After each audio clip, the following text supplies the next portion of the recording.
Morning. Hello. How are you, Bill? That's good to hear. Um, thank you. Do we have do you have printed agendas out here? Because just kind of let you know that our slideshow is not going to work. So that's just I don't know. I can't. It's hotel Wi-Fi, which is the whole thing works off of Wi-Fi, not cable, and so hotel Wi-Fi makes it havoc. I've been here an hour and a half. I have a Chromebook, so it's just working off a browser. It shows me all the connection, but it always fails when I get there. That's what I'm looking for. Thanks. I mean, I have it. I have my presentation in front of me. I just can't show it to anybody. That's all right.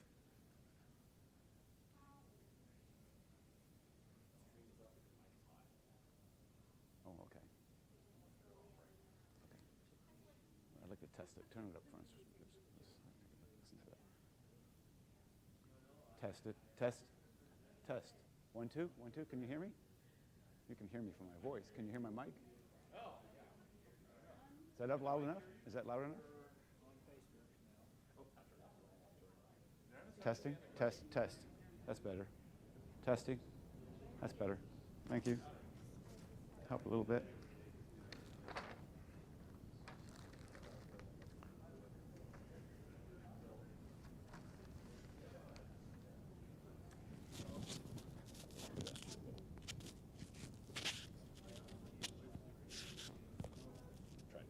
All right, test. Good. Much better. Thank you.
It's just not going to get anything up there.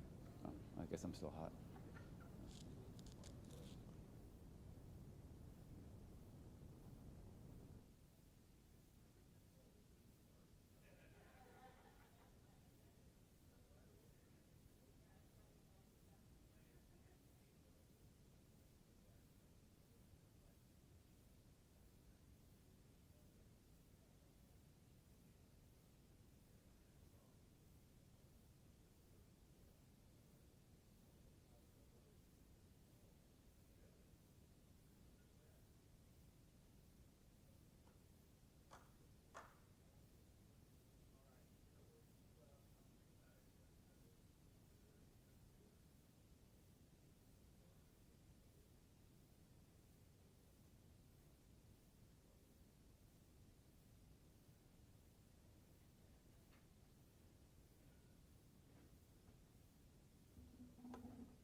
All right, we're going to get going here soon. Anybody out in the hallway? Let's come on in. We're running a little late. Let's get settled in. We'll get going.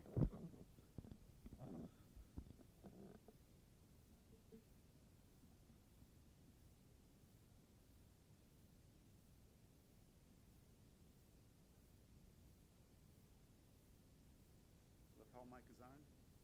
Lapel mic is on.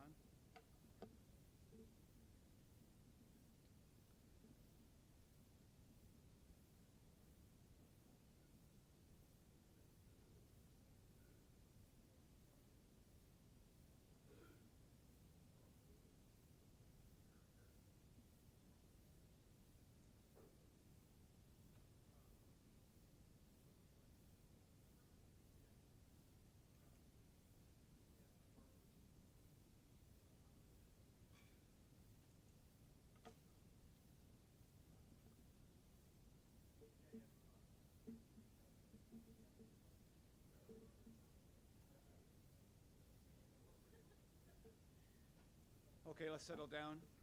Thank you very much. Good morning and welcome to the 2019 Missouri State Libertarian Convention.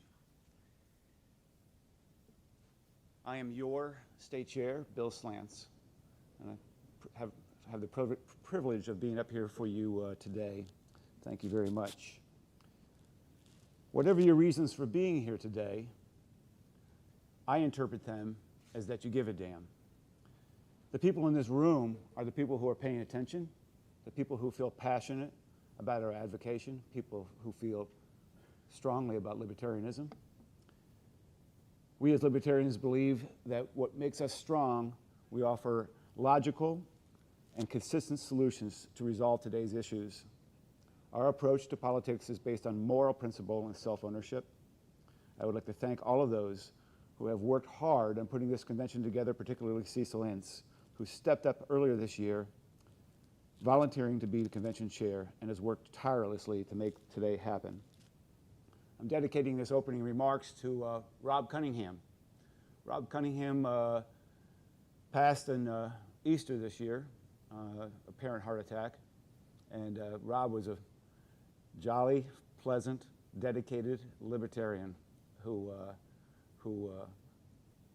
had nothing but positive thoughts in his heart all the time. And as we go through the day, know that he would be here maybe with a little puppy in hand, and he would inspire you all. Ran for Congress dozens of times, and we all miss Rob Cunningham. So I'm going to apologize right off the bat. I had a fantastic slideshow presentation, and as things go, I always talked about this. I've been talking about this for 30 years. I call it my slideshow problem, where you get the whole slideshow projector set up, and then the bulb burns out, and then everybody's running down to Walgreens looking for the bulb, and nobody can find a bulb, and so there's no slideshow. So for the moment, I don't have anything to put on the screen for you, but what you would see on that screen right now, if you were looking, would be the same thing that's in your packet. You have a packet here with today's kind of agenda and schedule. You pull it out, you can follow along. This is exactly what you'd be seeing on the screen right now. So let's go over that. This is what we're going to be covering today. Registration is going on as we speak. Our next item on the agenda will be the state of the party. That'll be presented by myself, John Phillips, and Alex Merced. After that, we're going to listen from our keynote speaker, Laura Ibuk, then from Cecil Ince on the election judges, and then we're from Winston Apple. We're going to hear about ranked choice voting. After that, we'll hear from Gary Nolan about stop taxing our property. Then at 11:30, we'll have a local affiliate panel with John Phillips, Cecil Ince, and Tom Roulette. Breaking for lunch, which is going to be about an hour and 45 minutes. And during lunch or near the end of lunch, we'll have a keynote speaker for that. And then at the very end of lunch, we'll have our awards presentation for all the accomplishments people have contributed since our last convention. Then we break into our state committee meeting, and that's a 2.5 hours. That's free to anybody. You can participate. The state committee meeting, we'll form our state committee. We'll we'll elect our officers, and we'll run our business. That can take anywhere from 40 minutes to 4 hours, depending on how involved we get in the state committee meeting. But it's always fun to listen to everybody. Passionate views of what they feel strongly about. We're going to have a break for dinner. Lunch and dinner will be served right in this room, right over here. And then to close out the day, we'll have a presidential forum, which will be moderated by one of the local talents here from the local television station. Actually, kind of come in and run that, and there'll be some Q&A during that period of time. So that is our agenda for the day. Hope not to put anybody to sleep. I'm going to try to avoid that. So, state of the party. That's me. I'm going to go first, and we have a couple people going to follow me up. First and foremost, we are a political party. That's what we are. We're a political party, and our number one responsibility is to field candidates. It's the most important thing that we do. We like to spread the word of libertarianism. We want people to understand what being what's failed in our system, and we try to spread that word, and that's important as well. But there's nothing more important as a political party for us to field candidates. It's the responsibility of every single person in this room to run as a candidate. And when you run as a candidate, you need to take a friend to run as a candidate and encourage that friend to bring a friend to run as a candidate. And you can get super enthusiastic in running for candidacy. You're super enthusiastic in running as a candidate. Or you can just do the party a favor and put your name on the ballot and run as what they call a paper candidate, meaning that your name is on the ballot, you fill out a couple questionnaires, we'll even help you fill out the questionnaires, and file a few forms with the Missouri Ethics. But running as a candidate is the most important thing you can do for us. Membership of the Missouri LP seems pretty steady. However, active members appear to be putting the brakes on a little bit. It would be great to see more of you participating in our monthly executive meetings. This is your time to offer your guidance to the executive committee. What you feel passionate about, what should be on our radar, how we should be spreading the word of liberty, and how maybe how we should do business. So, participating in one of our monthly calls may seem a little boring, and you may go on, and we may have some arguments or just discussions that go on that can be a little frustrating for a person just listening in. But there'll be opportunities for you to participate and have input. So it'd be really fantastic if the more of you would become more involved in our monthly meetings and be active in helping provide us with guidance and suggestions on how we can better the party.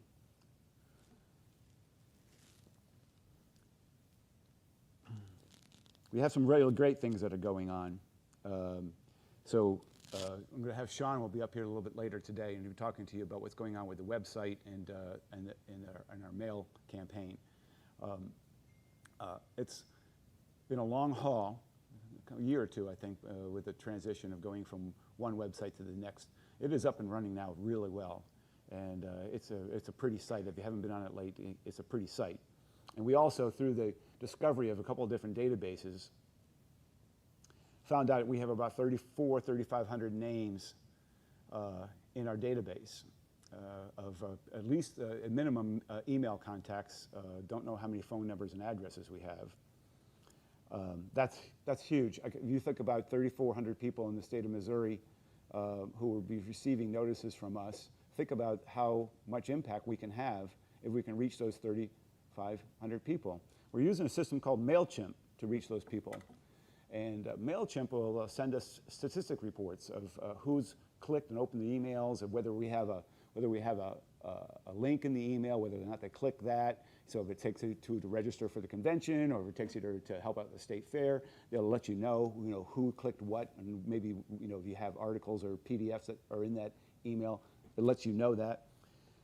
So the little sad note on that, that the couple of different MailChimps or emails that we sent to what we call the announce list, a couple that we sent out leading up to this convention, of the 3,400, 2,800 went unopened. That they were bypassed. They were either deleted, or they were just never opened, or they went to bad addresses. But MailChimp will even let you know if it's an undeliverable email. So these are clean email addresses that are not what they call bouncing back to us. 2,800 going unopened. So either the subject line is not what we need, and we could use a little input, or it's not grabbing their attention enough to give it a consideration to click it and open it. I don't know if anybody of you in the room received our MailChimp emails, but so I'm super encouraged that we have 3,400 names that we can reach out to when we have something exciting to talk about. But I'm a little discouraged that we are only reaching 600 of them.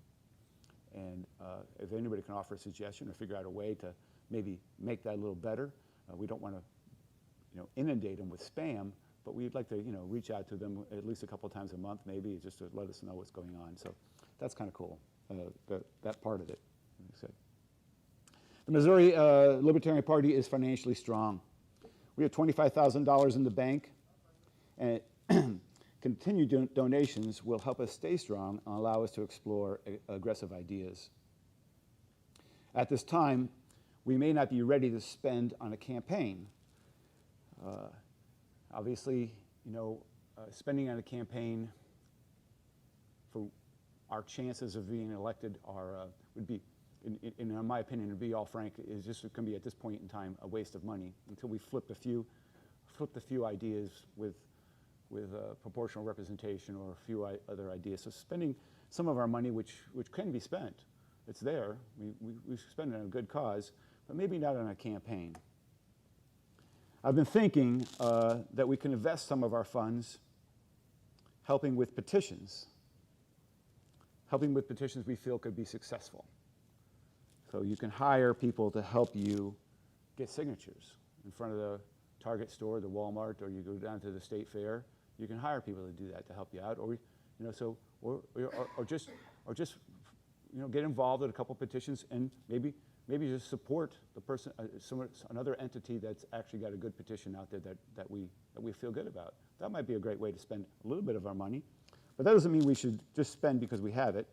That just means that an investment, using that money wisely, could be to our benefit, obviously. I've already mentioned we now have a wonderful new website and email system. As we direct people to our website, it would be great to see fresh new content. Our webmaster, Sean O'Toole, keeps pretty busy running the site, and he keeps pretty busy just in his own life, all by himself. So he keeps the site running for us pretty well right now. I don't know if you've been on it, but it's working very well. It needs content. It needs data or information, exciting things that are going on. That website needs content, and we can't count on Sean to provide all that content. So I'm asking somebody here, or if you know somebody in the state of Missouri, a libertarian in the state of Missouri, I'm going to ask for a website editor or a website publisher, if you will. We won't be able to actually have access to actually posting things to the website directly. You would put the data together and send it to Sean. Sean will get it up there quickly. But expect Sean to come up with the content and then edit the content and then put he just doesn't have that type of time right now. So for those of you who have ideas of going on in your counties or your state fairs or your shows or that type of content, please think about writing up a little bit of a paragraph or two, or putting it together your little calendar or two, and get it out to Sean, and that will help us keep that web site fresh. As we go after these 3,400 people and we clicking them and directing them to our website, we don't, the first thing they see should not be something that happened a year ago. It should be something that's going to happen next month and something that's going to be coming up next year. So that would be fantastic. So Greg and I will be asking around for volunteers to get that going. We had a lot of other great accomplishments this year. Our state fair was probably the best ever. We have a state fair coming up again. It's always very difficult for us to get enough volunteers to work that. So please consider, taking on a 6-hour shift, 5-hour shift, 6-hour shift at the state fair in August, and go over there and shake some hands and step out in the boulevard and get the attention of some people with. We have a fantastic location at the state fair, so if you haven't been there to work once, maybe you want to step up and do that. That's about it for me right now. Please consider running for office. I can't emphasize it enough. That's the number one thing. Again, I'm going to repeat myself. That's the number one thing you can do for us. It's the number one thing you can do for me, and it's the number one thing you can do for Liberty. It gives you a chance. Running for office helps us with ballot access. Running for office, if you were to get a little active in that, and you go to a couple of the candidate forums or teachers union or whatever it might be, words that you say, which are often provocative because they're expecting to hear something from a D or an R, so they're going to hear something that they really haven't heard before, be provocative, and then they will filter through your words things like, you're talking about the teachers union, and you're talking about education, and you're letting people know that maybe the public school system should be dismantled, or at best funded locally only without tax dollars. That will shake people up. But the next time those teachers go and ask for a budget, they will be thinking, I wonder how we could get that done. They will think that. Whether or not they actually believe it, they will filter through it. So you'll have an impact whether or not you believe it. So please consider running for office and participate in some of our meetings. And that would be a fantastic thing for us. All right, that's what I have for State of the Party for the Missouri LP. Next up will be John Phillips, and he'll give you a little idea of the state of the party as it expands nationally. John?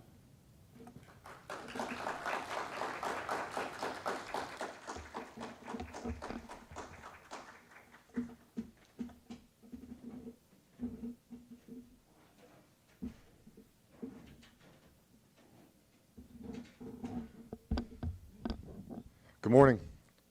For those of you who don't know me, I am John Phillips. I am your Region 6 rep. My job is to represent you to the National Committee. For that, I'm going to do something that I do at every convention I've gone to so far. Take out your cell phones or a pen, something. My phone number is 217-412-5973. My email address is john.phillips@lp.org. I work for you, so don't hesitate to reach out if you've got a question or a concern, or if we can help you with something. Okay? Bob talked about running for office. I also agree that that is about the most important thing you can do for us, for yourself, for our cause. I believe it's so much that the one and only time I'm going to mention my personal campaign up here, which is where you may have heard that I'm running for the vice presidential nomination. Our campaign team has decided that we are going to give 10% of all donations to our campaign to local candidates. So that is how important that is. You get running for that local office, it gets you talking to people. You can run for these high-level offices, and that's great. It gets us some national exposure. But when you're running for your city council or for your education board or things like that, you actually talking to people one-on-one. You get to listen to what they've got to say. They get to listen to what you've got to say. And that's a great grassroots effort for us to start with. I'd also say that, and I'm going to touch on some of this during our panel later, the other thing you can do is be active in the community. Go out and volunteer somewhere. It doesn't have to be for a libertarian organization. Go out and volunteer for the Boys and Girls Club or for something like that. Wear your libertarian shirt when you go. Talk to people about things. Listen to what they've got to say.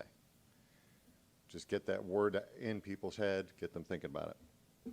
So let's talk about national for a minute. I'm also on the Affiliate Support Committee, which makes it doubly my job to represent you. We've got a couple exciting things we're trying to do on the Affiliate Support Committee right now. We're working to put together a contest for activism. We've already fundraised for that. Thankfully, if you know Erin Adams, she was very good at that. And so we've raised $1,000 to give away to a local affiliate for activism. We'll be publishing the details of that later, but I think most of you understand, a $1,000 influx to a local affiliate is a big boost for a lot of you. Also, coincidentally, going along with Bill's thing, would give them some content for the website. If you go out there and do your activism, you take some pictures and you send it on to Sean. We're also putting together some chapter development resources that we're going to try and make available nationally. Things like how to start a chapter, some samples of bylaws, those kind of things. Not directly involved with Affiliate Support Committee, we've got the CRM project some of you may or may not know about. It's a project specifically for the Libertarian Party that would be at the end goal is to be equivalent or better than Nation Builder. Right now it's available for free at a basic level, and then there's some relatively inexpensive upper levels, and they're really rolling out some new content for that. Let's see, we've got some of you may know Kara Schulz, who's working very hard for this national campaign to recruit candidates. So if you would like to run for office, which once again I heavily encourage, I've been on the campaign trail for a year now in different campaigns, and it's fun. It could be a hassle, it could be expensive, but it's fun to meet people. It's fun to get out there and listen to their stories. But Kara can do things like get your name listed on the national website. We had a program where we were doing free websites for candidates on the national, as subsidiary to the national website, that we're looking to bring back. We had to roll it back with some budget issues, but we're working on some things to get that going. We've also got a young gentleman named Apollo Pizzell working for us as a contractor, and his expertise is running for office. And so if you've got questions, we can put you in touch with him. Very helpful, very knowledgeable. The biggest thing you can do, and I'm going to touch more on this in our panel later probably, is when you're thinking about your local affiliate, your state affiliate, the national, whatever works better for you, there's this thing going around that on the internet and that they talk about, and I really like it. And our development coordinator in Illinois has started instituting it across the state. And that's what they call SMART goals. So when you're thinking about, okay, hey, how can I do something? What can I accomplish? How can I do it? You set these SMART goals. The first thing is be specific. What's your goal? Okay, that's the S. Be specific. The second thing is it has to be measurable. Not, oh, I'm going to spread libertarianism far and wide. That's not measurable. I'm going to talk to 100 people. That's measurable. Phone keeps shutting off on me, sorry. The next thing is it attainable? Okay. I would love to say I'm going to go out and talk to 1 million people in the next month, but we know that that's not attainable. So set yourself an attainable goal. Is it relevant? Is it relevant to what you're trying to accomplish? We can go out and scream taxation is theft and mean it. We can. But if we're trying to legalize marijuana, is that relevant to your current goal? Make it relevant. Make it time-based. Set yourself a time limit. That's very important.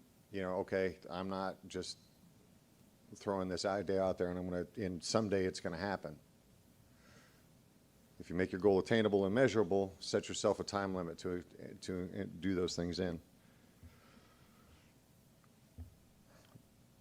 The biggest thing you can really do to help the state of the party, and Alex has heard me mention this before, and I think he's mentioned it before, we trade back and forth a lot, is listen. I had a great conversation with that gentleman's wife last night where we were both listening to each other. And when you listen, you can develop empathy between each other. Like if I come to you and I just start telling you what this is what we're going to do, this is what we're going to do, this is what we're going to do, okay, we might agree, so that's great. But if I listen to you first and build that bond, then you're far more likely to listen to me when I come and say, okay, hey, I can relate to that. Maybe I can say I can't relate to that, but I know somebody that can, whatever. And then let's talk about how that works. Let's talk about how libertarian solutions can address your problem. If I could just go start screaming it in your face, you're less likely to listen. So listen to them first, and most times they will give you the courtesy of listening in return. I don't have a whole lot more than that for you guys. What I do have is a few more minutes to answer some questions if anybody's got any. Yes, sir. I have a question.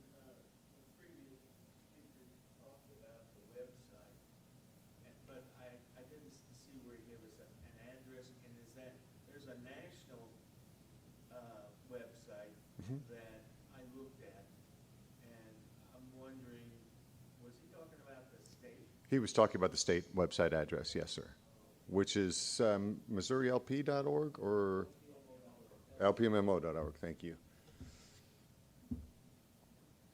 Yes, sir. Does that web help, because I can actually help with like Facebook pages and whatnot, if you need a little help in that area.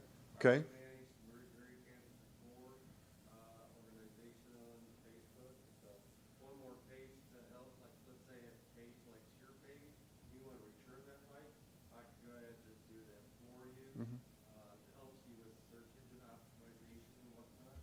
I'd be willing to help with that, but I'm not really into the creating.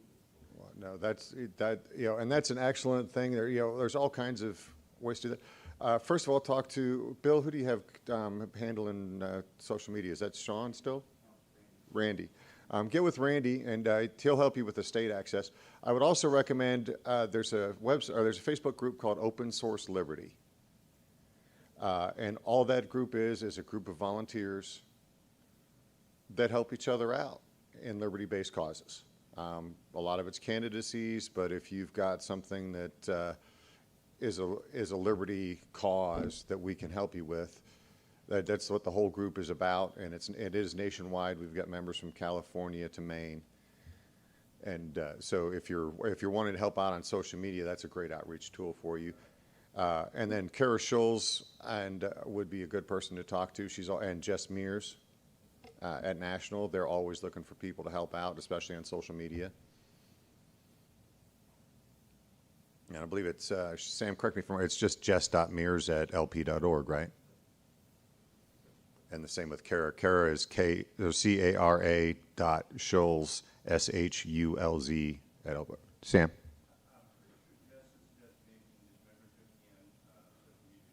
Right. Any other questions? Yes, sir. Tell a little biographical information about yourself, please. Absolutely. How'd you get where you are? Oh, that's a long, twisted story. Okay, so I was born in Nashville. My father worked for Procter & Gamble, and as such moved around a lot. So I've lived over, almost like a military family. I've lived in 9 different states. Went to high school just outside of Pittsburgh. Did my first 2 years at college at Penn State main campus. Then did a year at one of their branch campuses. Then dropped out for a while. Then finished up at Northern Arizona University in Flagstaff, Arizona. started following libertarianism in the 80s with Ron Paul, but I stayed independent until Gary Johnson. I thought about joining with Harry Browne. I liked Harry Browne a lot. And then a few years later, I wasn't quite so happy with things that were going on, and so I drew back a little bit. But honestly, at that point, I kind of drew back from politics a lot in general, and took a couple years of just totally away from politics. And then supported Gary Johnson in 2012 with his campaign on a very small volunteer level, just putting out signs in a couple places, things like that. And then in 2016, I just decided I'm going to go full hog, and I formed a county chapter, of which I'm still currently the chair. We had a lot of candidate events that year, did a lot of things for our governor candidates, and or actually we didn't have a governor candidate that year, excuse me, our state senate candidate, our comptroller candidate, a couple of candidates. The stayed involved with the state party to the point, and developed some contacts in the media and helped the state media, or the media in our state, cover some of our events a little bit. Kept looking for the ways to get more and more involved, and at our state level, we've got a great team, and we were very full. And so they were like, "Hey, you can help us out with this, but I don't have a position for you." And I said, "Well, what could I do that would help us the best?" And they said, "Well, first you get to serve on the platform committee," so I did, as an alternate that year. And then they said, "Well, we'd really like the next LNC rep. Our LNC rep is retiring," and that was David Demarest, if you remember him. "And we'd really like the next LNC rep to be from Illinois, and you're a business owner, and you can take time off if you need to go to these events." And so I did that and was lucky enough to get elected. And it's been an interesting journey, though I get to spend a lot of time with Alex and Sam and people that I've really enjoyed, and coming out to meet people at these conventions. By trade, I own a garage. So I'm a mechanic. If you look carefully, I've still got a little grease under my fingers. When I was campaigning for my city council, I like to tell people that what that meant for them is that I knew how to fix things. And that if I didn't know how to fix things, I knew how to look it up and figure out how to fix it. Any other questions? Yes, sir. So you travel around the region? I'm trying. I made a promise when I got elected to go to every state that we were in the region. Unfortunately, I'm missing South Dakota today because I'm here. But they didn't. Yeah, Cecil got hold of me well before they did. They even had their dates established. So those kind of conflicts happen. I'm hoping to Skype with them later. But yeah, so I've traveled all over the region, and then in addition, like I'm going to Massachusetts in July. I'm going to South Carolina in November, and a few other ones that I can get away for.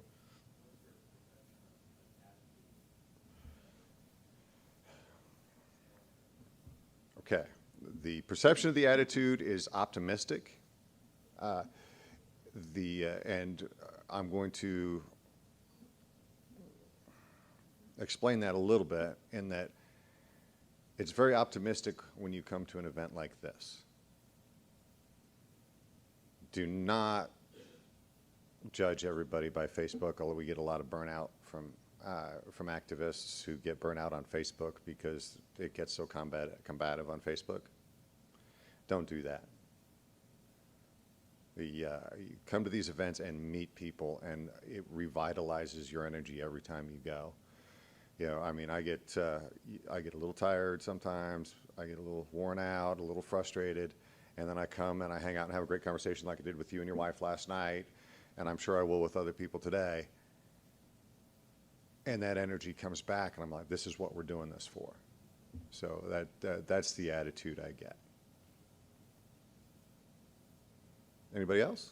Yes, sir, again. Tell us a little bit about the Illinois ballot status. Oh, the Illinois ballot status is miserable. We have to, every 2 years, get to be on a statewide ballot, we have to get 25,000 signatures minimum in 60 days. And of course, you all know about petitioning, which means, okay, it's 25,000, so we really have to get close to 50. And so that's brutal every couple of years. I ran for a partisan race over the summer for county board. My competitors, who are both Republicans, had to get 30 signatures. I had to get 404, which of course they challenged. Of course, they challenged while we were in New Orleans. And I got back from New Orleans Wednesday night at midnight and had to have my challenge answer ready by Friday at 9 a.m. Well, I wasn't going to chase down the 30 people I had to chase down to get affidavits in 24 hours with returning to work, so that didn't happen. So I turned around and I filed his write-in. And I told them when I did it, I said, you guys are going to do this. I'm going to go around and every person I talk to, I'm going to tell how you spent money on lawyers to get me thrown off the ballot because you were so scared of me. And I'm going to explain to them the difference in the signature requirements. Well, that worked a little bit. We haven't been super successful with it, but actually a Democratic state senator from my area, because the Democrats supported my campaign because they couldn't get anybody to run in that district, heard my story and filed a bill to make the ballot access equal. That, you know, right. What a concept. And he said, hey, he goes, I'm going to get some grief from my party for this, but fair's fair. Now, it got shut down in committee. He's looking, at the end of the year, they do, you know, according to him, I just talked to him the other day, they do an elections omnibus every year. And so he's hoping to sneak it into that one. He says election bills, regardless, coming up separately, almost never go through committee unless they're part of this package. So he's going to try and run it through again. We actually had some bipartisan support on that one. We had some Republicans. We even had a Republican file a sister bill in the House. So we are making some progress. We're drawing some attention to it, but it is still one of the more difficult states in the country. It costs us about $100,000 every 2 years. Thanks. Oh. How do you pay for that? Well, we do a lot of fundraising, and then honestly, the National Party does have a battle access fund, and they've been very generous in helping us out in the past. How much of that is Illinois raising? About half. About half. Do you have a single major donor or two that No, we don't. No. It's we do like at our convention. One of our most successful fundraisers is our auction at the end of every convention. We typically raise, $10,000 plus there. We would just get donated items from members, or or sometimes a local business owner or something, and then we have an auction at the end of it. And usually one of our keynote speakers will do the auction. Larry Sharp did it for us a couple years ago. So it's a fun little event, and that's one of our best fundraisers. We actually have free membership, so we don't make any money from membership. It's all based on fundraising and donations. Is that it? Well, yes, sir. Are you familiar with proportional representation, and do you have a take on it? I am familiar with proportional representation. I actually learned about it from you guys. When I first got elected, as a member of the LNC, we have to do a report on our region for every meeting. So we have to do a quarterly meeting. And as part of my first report, I was having a little trouble getting hold of somebody, and I got hold of Cecil, and Cecil gave me a number, and I called them, and they told me all about proportional representation, and then I looked it up. And my take on it is, I think it's intriguing. I would love to see it tried. I'm a little concerned about how it would work in application, but I'm concerned that way about everything because, let's be honest, the system we have right now sounded great on paper, but it's not working either. I would support efforts. I support almost any effort for alternative voting methods, whether it's proportional representation or whether it's ranked choice voting. I think we definitely need to maybe move for a change in those directions. Thank you, and I believe Alex is next, isn't he?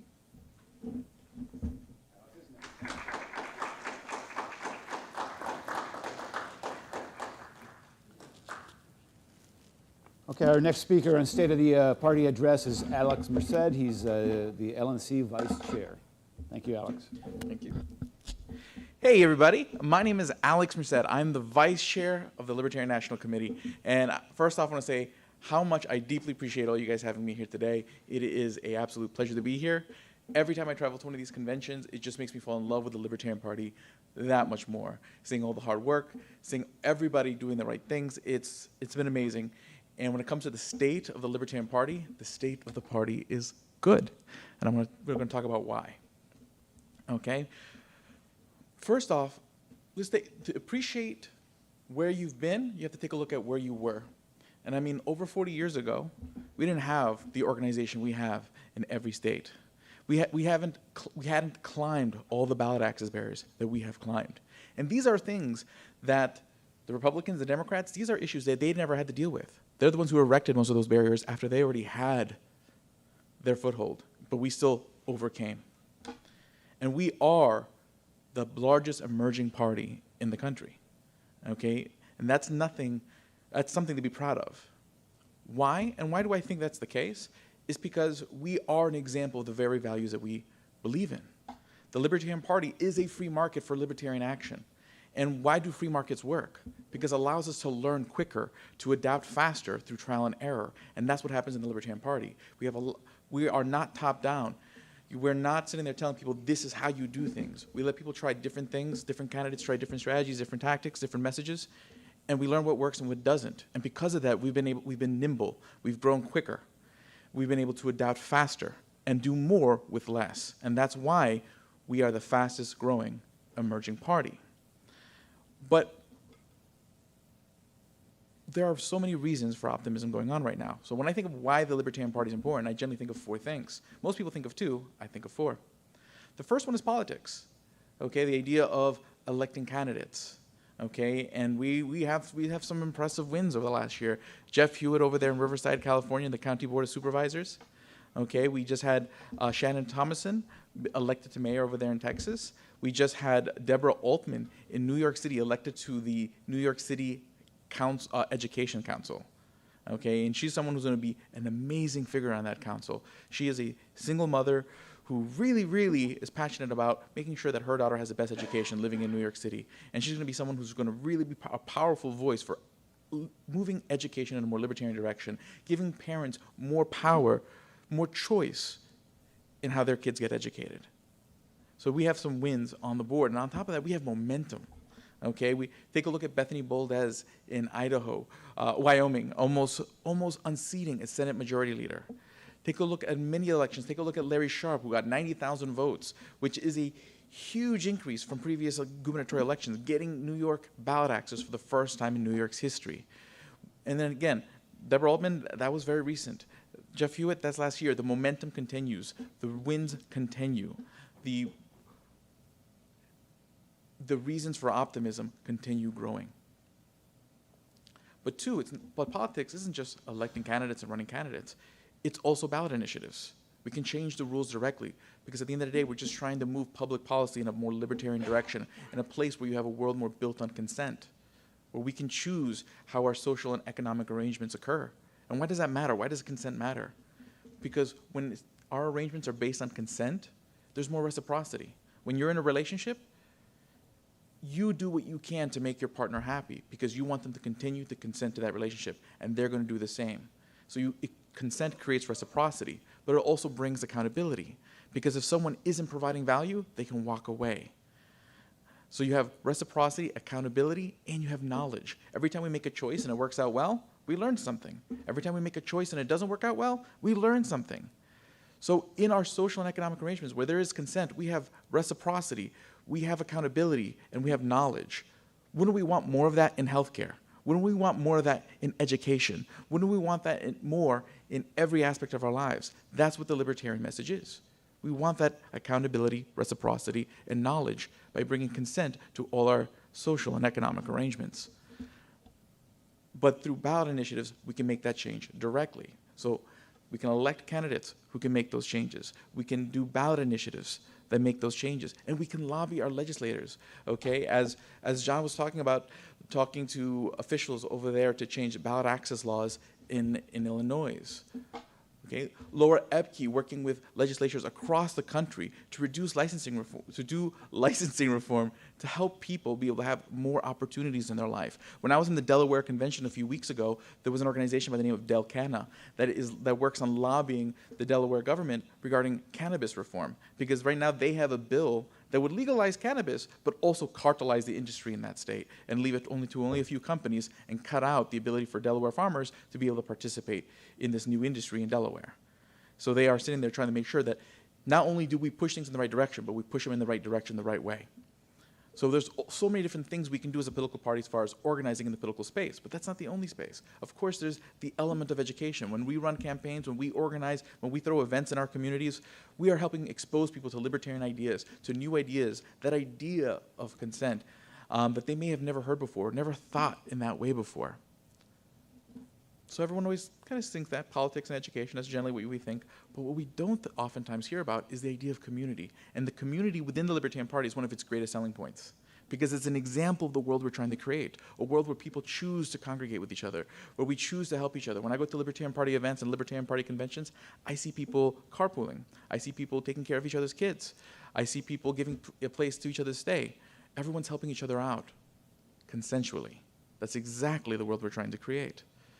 That community, that sense of camaraderie, it makes people stay. One of the big reasons I stuck around after 2013 when I ran for New York City Public Advocate was because of the relationships I built with the people within the Libertarian Party that kept me around. Okay, that emboldened me and it energized me.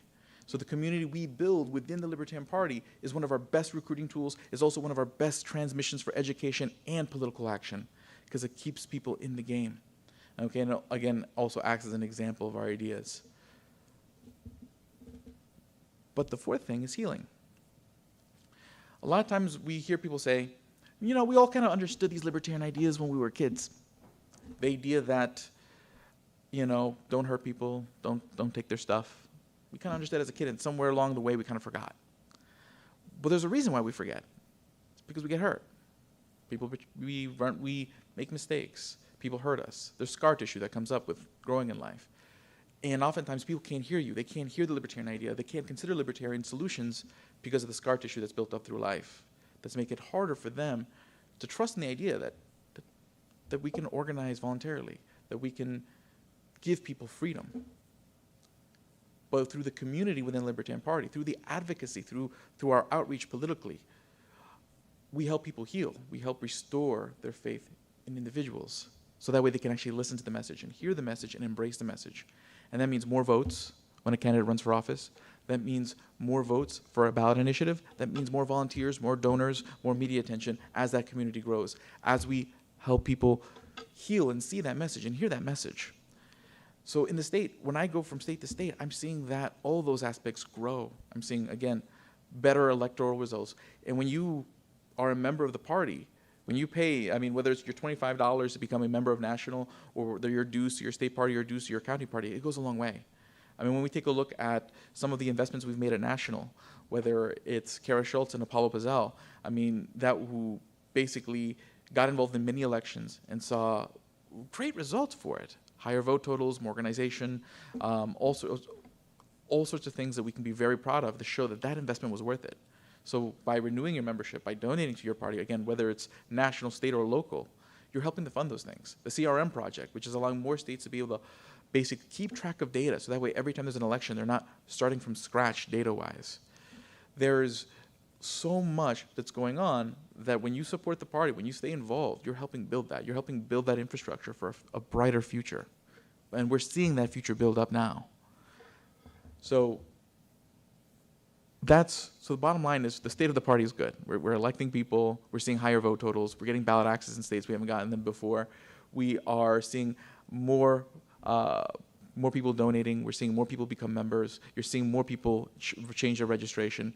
By every metric, you're seeing positive momentum. There's every reason for optimism.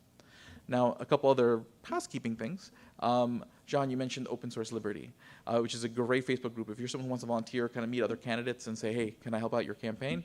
a quick way to get to the open source Liberty Facebook group is I created a website, libertariansocial.com, where I curate sort of all the good libertarian Facebook groups, because oftentimes it can be some of them can be rougher than others. So this way, you can kind of find all. There's also other volunteer groups that are specific. Like there's a group for like press releases. So if you want to help and coordinate with other people for press releases or for canvassing, there's also different Facebook groups. You can find those at libertariansocial.com. So that way you can get to them very easily. With that, I'll open it up for any questions that people have. Yes, Sam. Please do. I'm Ken Goldstein. I'll be speaking later at lunch. But I'm one of my several functions on the Libertarian National Committee is that I serve on the convention committee for our national convention. And I'm very pleased to say that we already have ticket sales up and running for the national convention. As of last week, I think we've sold already been 27 packages of various types. The convention's budget is roughly $300,000, and the revenues a year before the convention are in excess of $100,000 already. So we're well on our way to having the convention paid for before it even starts. If you've never been to a Libertarian Party National Convention, I have to tell you, it's quite the rush to walk into a room full of over 1,000 people that think somewhat the same way you do. We don't always agree on everything. If you get two libertarians in a room, they're going to have 5 different opinions about stuff. But it's a great feeling to walk in and feel the camaraderie of all these people working for the common goal of reducing government and our time if at all possible. Struggling to go. The hotel rooms are booking up relatively quickly. In fact, we just had to file for an addendum with the Marriott down there to add more rooms on what we call the outer boundaries, like on the 19th of May and on the 26th of May for people that might want to extend their stay in Austin, Texas, which is going to be a blast also. I strongly encourage you to become a delegate from Missouri. And delegate allocations for the states are based on 2 factors. One of which you can't do very much about now because it's based on Missouri's vote in the last presidential election for the Libertarian Party candidate. The other factor that we can have some impact on is based on Libertarian Party national membership, paid membership of minimum $25 a year from Missouri as of October 31st of this year. So 6 months after the convention is the deadline for membership allocation of delegates. So if you want to increase, I have no idea what Missouri's delegate allocation normally is, but about 25. That if you want to increase it, if you want to try to increase it, go out and recruit people, take $25 for national membership if they're not already. That comes with a few other honor benefits, but basically it will add for Missouri's delegate allocation. So more people can go to Missouri and be part of that great fun that's going to be 5 or 6 days at Austin, Texas. That's where I'm going to encourage you to do that if you've not done it before. Austin, I think it's going to be my 10th or 11th national convention, and I've never failed to have a great time with each other. So thank you, John. Awesome. So yes, definitely be there. It's going to be a good time. Any other questions? Yes. Alex, a year or 2 ago, I think Bill Redpath came and spoke to us. Mhm. And I think he said there's been one person so far in the nearly 50-year history of the Libertarian Party that's ever been elected to a state legislature in states where we don't elect people on just one party. So, Mhm. is that, am I remembering that right? Do you think? Huh? Go for it. In Alaska, we've got some people elected to the legislature. In New Hampshire, they have, what they call it, fusion vote, yeah. Hmm. So we've got a few fusion people there. And then, there was much acclaim given to the number of people who were elected in the last election. Mhm. How many of those people were elected on a Libertarian Party ticket? How many people had Libertarian above their name? The difference between partisan and nonpartisan, I don't have that exact number off the top of my head, but I can get you that information. So make sure everyone should have my card on the table. So shoot me an email, and I'll make sure to get you that exact number. Any other questions?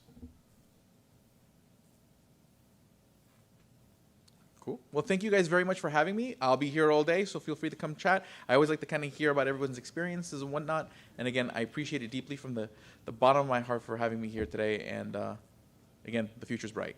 So I'll talk to you guys soon.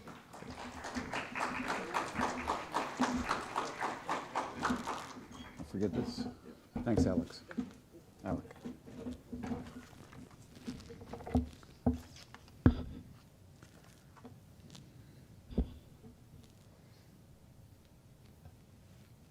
second here.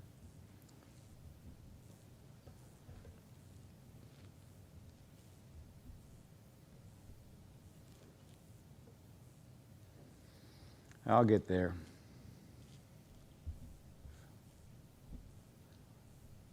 Maybe.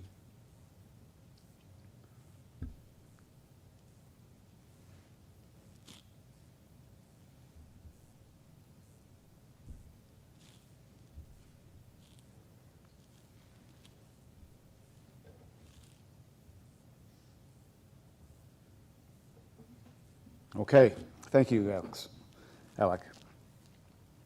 Next on our agenda, I don't have on the agenda, today's agenda, scheduled breaks. We'll kind of play that by ear today. So we're going to invite our keynote speaker up, and I think that may be when she's done, we'll have the appropriate time to take 10 or 15 minutes. Have you ever been to a convention where I try to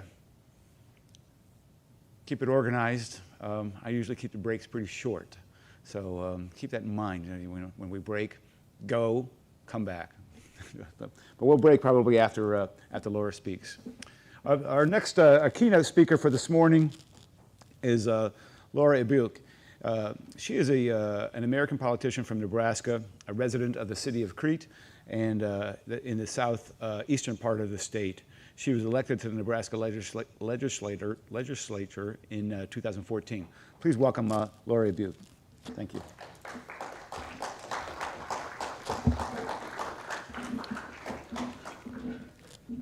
doesn't everybody stand up for just 30 seconds while I get up there and get your blood circulating?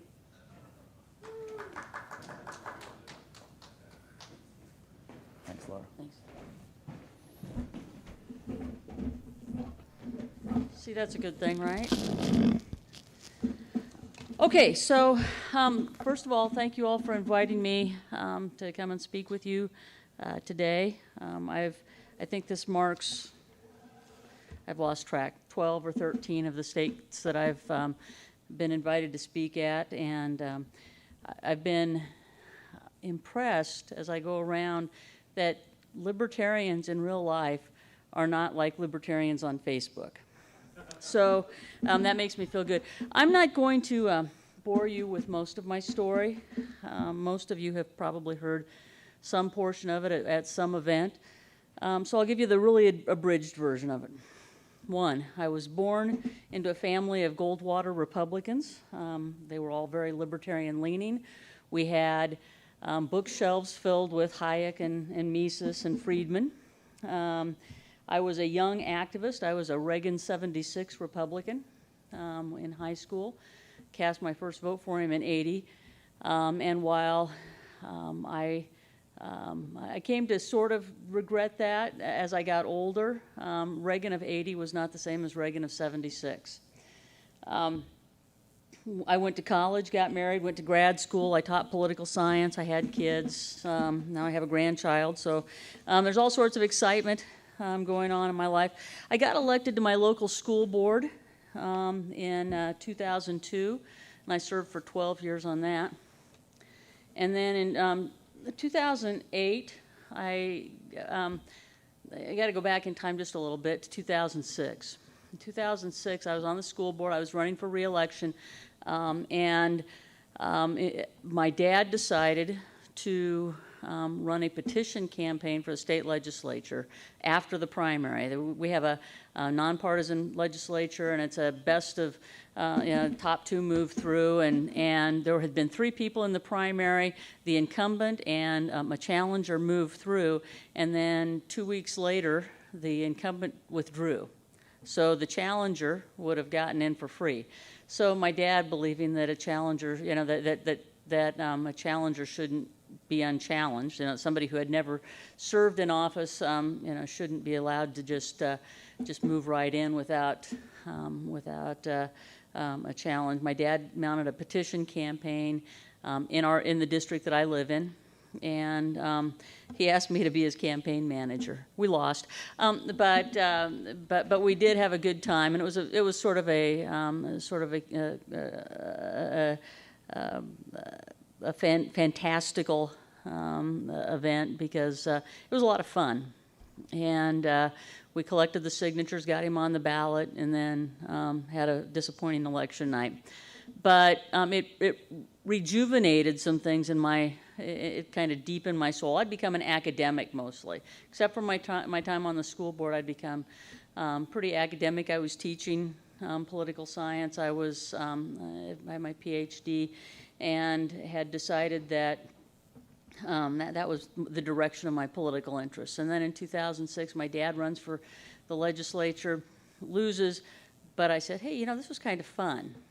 And I started kind of messing around. I was doing some political blogging, and then sometime in 2007, I ran into some YouTube videos of this guy by the name of Ron Paul. Now, I had been sort of vaguely aware of Ron Paul before, but I hadn't paid. He's a congressman from Texas. I'm from Nebraska. I didn't pay that much attention to him, and I started watching what he was doing, and it's like, wow.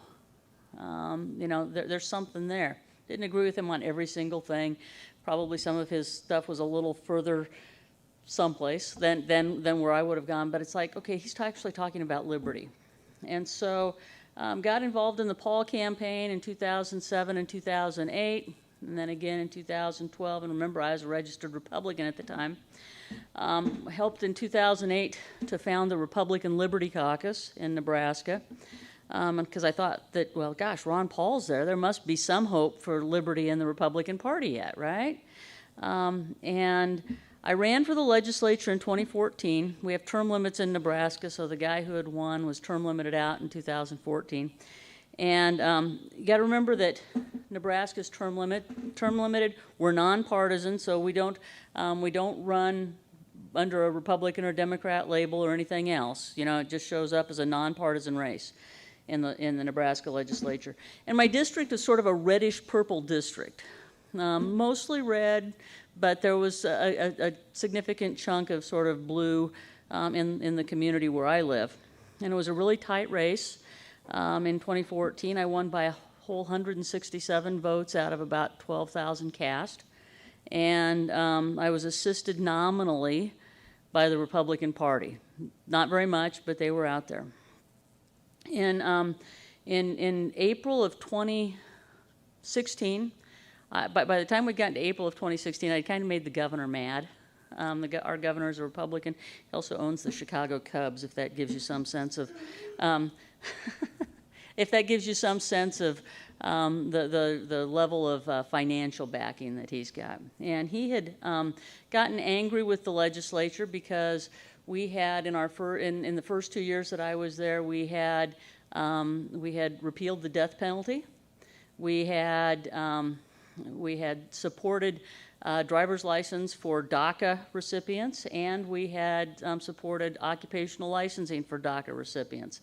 And he had vetoed all those bills. This is technically speaking, about 35 members in the legislature were Republicans, were registered Republicans, and so that didn't make out of 49. Okay, so that didn't make him very happy, and so there were a lot of Republicans that were kind of on his bad side. He was running other Republicans against incumbents who were running in 2016.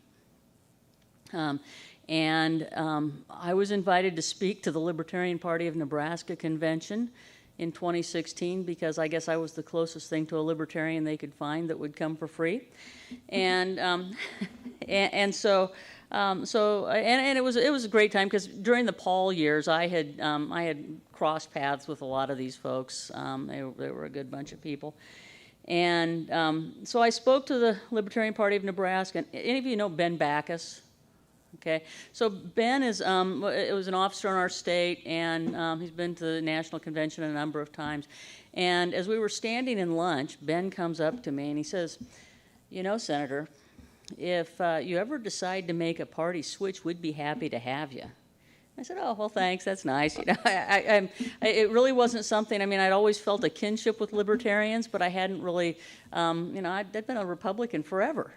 And I really hadn't thought too much about it, even though I was disturbed with the direction that the Republican Party was going by that time in 2016.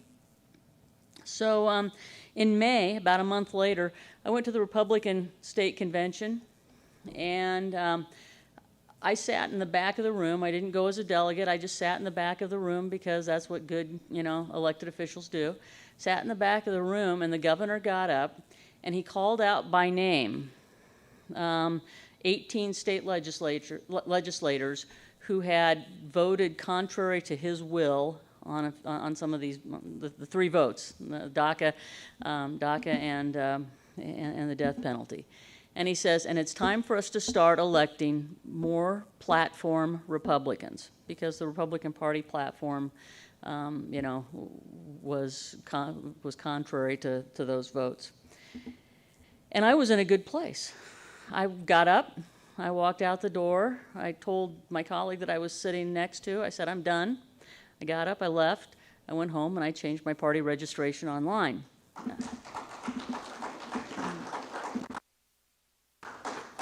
I guess if I was honest, I'd known for quite a while that there wasn't much hope for the libertarian cause in the Republican Party, but that clinched it for me between the Trump phenomenon and the Ricketts phenomenon. That's our governor's name. In Nebraska, it's like there's no place for us, and so I switched parties. Shortly thereafter, I started getting told that I wasn't a real libertarian, but that's okay. I lost my reelection in 2018, but I have to tell you, it wasn't for lack of trying. And it wasn't for lack of money, which is unusual in libertarian circles. I was well funded. I had great volunteers. But there were some infrastructure type things that I would argue that the Libertarian Party needs to work on. One of those is things like the CRM, and I ended up having to buy my data from I360, because they have which cost a lot of money, but they have a way of modeling things. What we need to do is we need to develop an infrastructure that allows candidates to micro-target, because micro-targeting is pretty important, and I didn't bring my son along this time, but I'm going to show you this. Well, maybe I'll let you hold it. Okay, so what you have here, you have on the left, you have all of the hit pieces that came out against me in 2018. No, not all of them. That's the ones that I could scrounge up. And they talked about me siding with criminals. They talked about Libertarian Laura being a chief lieutenant in the Libertarian Party, which was news to me. But all these things, and we'll put this out on a table here in a few minutes. Those are all things that came out against me. Okay, we had no infrastructure. The only pro-EBKE or anti-my opponents mailings that came out into my district was this, and it's much smaller. It's a 3x5 postcard from the NRA, which endorsed me, and so it went to a relatively small number. All those other things went out to everybody in the district.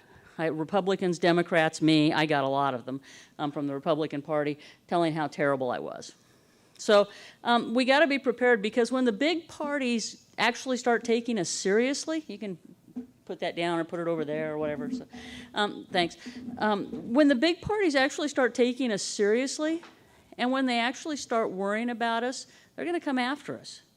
And that's what happened in my race. They took me seriously. I was an incumbent.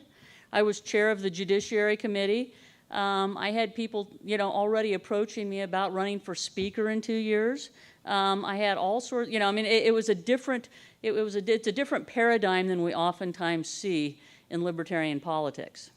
And I had the support of the party. I was well funded, and people took me seriously. I was able to actually get a legislation done, including the Occupational Licensing Reform Board Act that now has me working for the Platt Institute. I landed softly after my loss in November. So with the exception of Jeff Hewitt's race out in California, in terms of 2018, and a few municipal and local school board races, it seems to me that 2018 generally wasn't, it doesn't look on the surface anyhow like a particularly positive year for libertarians. And so here's, my analysis, my political scientist analysis as to why. Okay, first of all, the two old parties really hate a challenge. Okay, I would argue that I voted pretty conservatively. It's Nebraska. I voted pretty conservatively, economically speaking. I voted for smaller government, but I also believed in civil liberties. So the Republicans showed in my race that they'd rather have what has proven to be a so-called rhino. He got elected and he's made people mad already. The guy that beat me. He likes big government when he likes big government, and that's the problem that you have with a lot of Republicans. They like big government when they like big government. They say that they don't like it. But there are some things for which they certainly do like it. So there's that. I think the other piece of it is that citizens haven't really become comfortable with libertarians, partially because they don't know who we are, partially because most haven't actually seen a libertarian elected to office and serving and know that we aren't, Dracula or something, because the bottom line is that when you have somebody like a Jeff Hewitt, or me, or Caleb, or Brandon, the guys that were in New Hampshire, when you have people who are actually serving in office, Ben Backus is a city councilman. He's the highest-ranking libertarian elected official in Nebraska right now. He is a city councilman in Gering, Nebraska, which is a population of about 7,000. It's a small town, but they see that he's actually able to do some things, and he raises some good questions. But most folks haven't had a chance to see libertarians do that. And until they get a chance to see us do that, and don't just see us with naked guys on stage or whatever, it's going to be tough to switch that perception. So I encourage the folks in Nebraska to really focus on, and we don't have to worry about ballot access. I was able in 2017 to get a change to one of those election omnibus bills, which changes the access so that if you have a minimum of 10,000 registered voters, we register by party, that you don't have to re-qualify via either a 3% or 5% ballot results in a statewide race. We used to have to do that. So we're good because we got about 15,000 registered voters. So libertarians are set in Nebraska. But if you don't have to worry about ballot access too much, run those local races and try to win. Run serious candidates for local races, because if they get elected to school board or to city council or to county boards, then people will start seeing that they've got some experience. And it also gives you, it's a nice resume builder, because when you have a state legislative race or something like that come up, you can say, hey, I served for 4 years on my county board. Look at what we did. So I think that's important. I think that's important to do. But recognize that the old parties are going to distort and spin when they start taking you seriously. We got to be ready. We've got to have, the full armor on, because when they take you seriously, you're going to get hit. And there's no doubt about it. And we saw the same thing happen in 2016.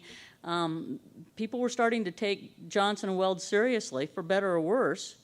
And then what happens? Then you get all sorts of things making fun of them, and at one point we were pushing up close to that 10 to 12% mark in the polls, and then flattened out. Third point I would say is that libertarians haven't really figured out what they need to do to win. And again, I come at things from a political perspective, from the practical politics perspective. I think we got to look at how to win, and we got to learn how to win. The CRM was part of it. Up-to-date voter data is an important part of it, but money is important. A campaign, needs money, and they don't necessarily. If you're willing to go out, if you're in a smaller race, that's one of the reasons why I encourage small races, the local races, because smaller races you can get by running a serious campaign, if you got a little bit of money for a few Facebook ads and a few newspaper ads and some palm cards, you don't have to spend hundreds of thousands of dollars on advertising. But if you can, if you can get out door to door, you don't have to do mailing. Okay, mailing is an important part of a lot of races. It certainly was an important part of mine. And so we need to figure out a way to make sure that people have money. We need to figure out how people can have good enough data so that they can micro-target, so that they can do good mailing and calling. And then we need to figure out our messaging.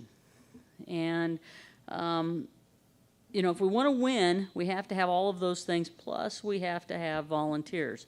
And there will be some people who will say that, well, we're not really, I've actually had people tell me this, we're really not in it to win. And I said, well, why bother then?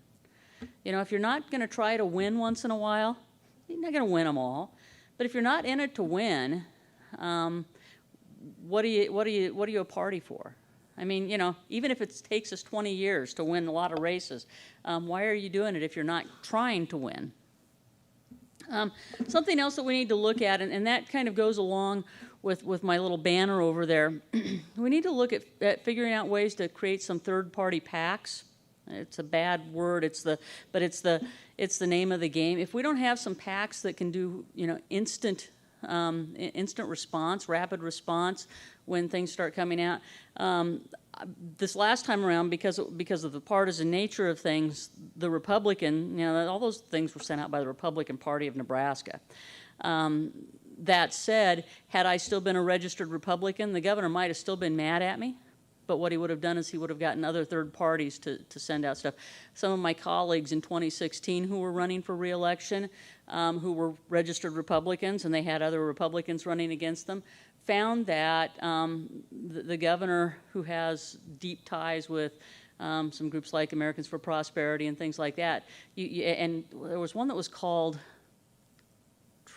Leaves of Liberty, or I don't know, something like that. So from outside of the state, they were mailing stuff in that were that were of that type with the Republican candidates.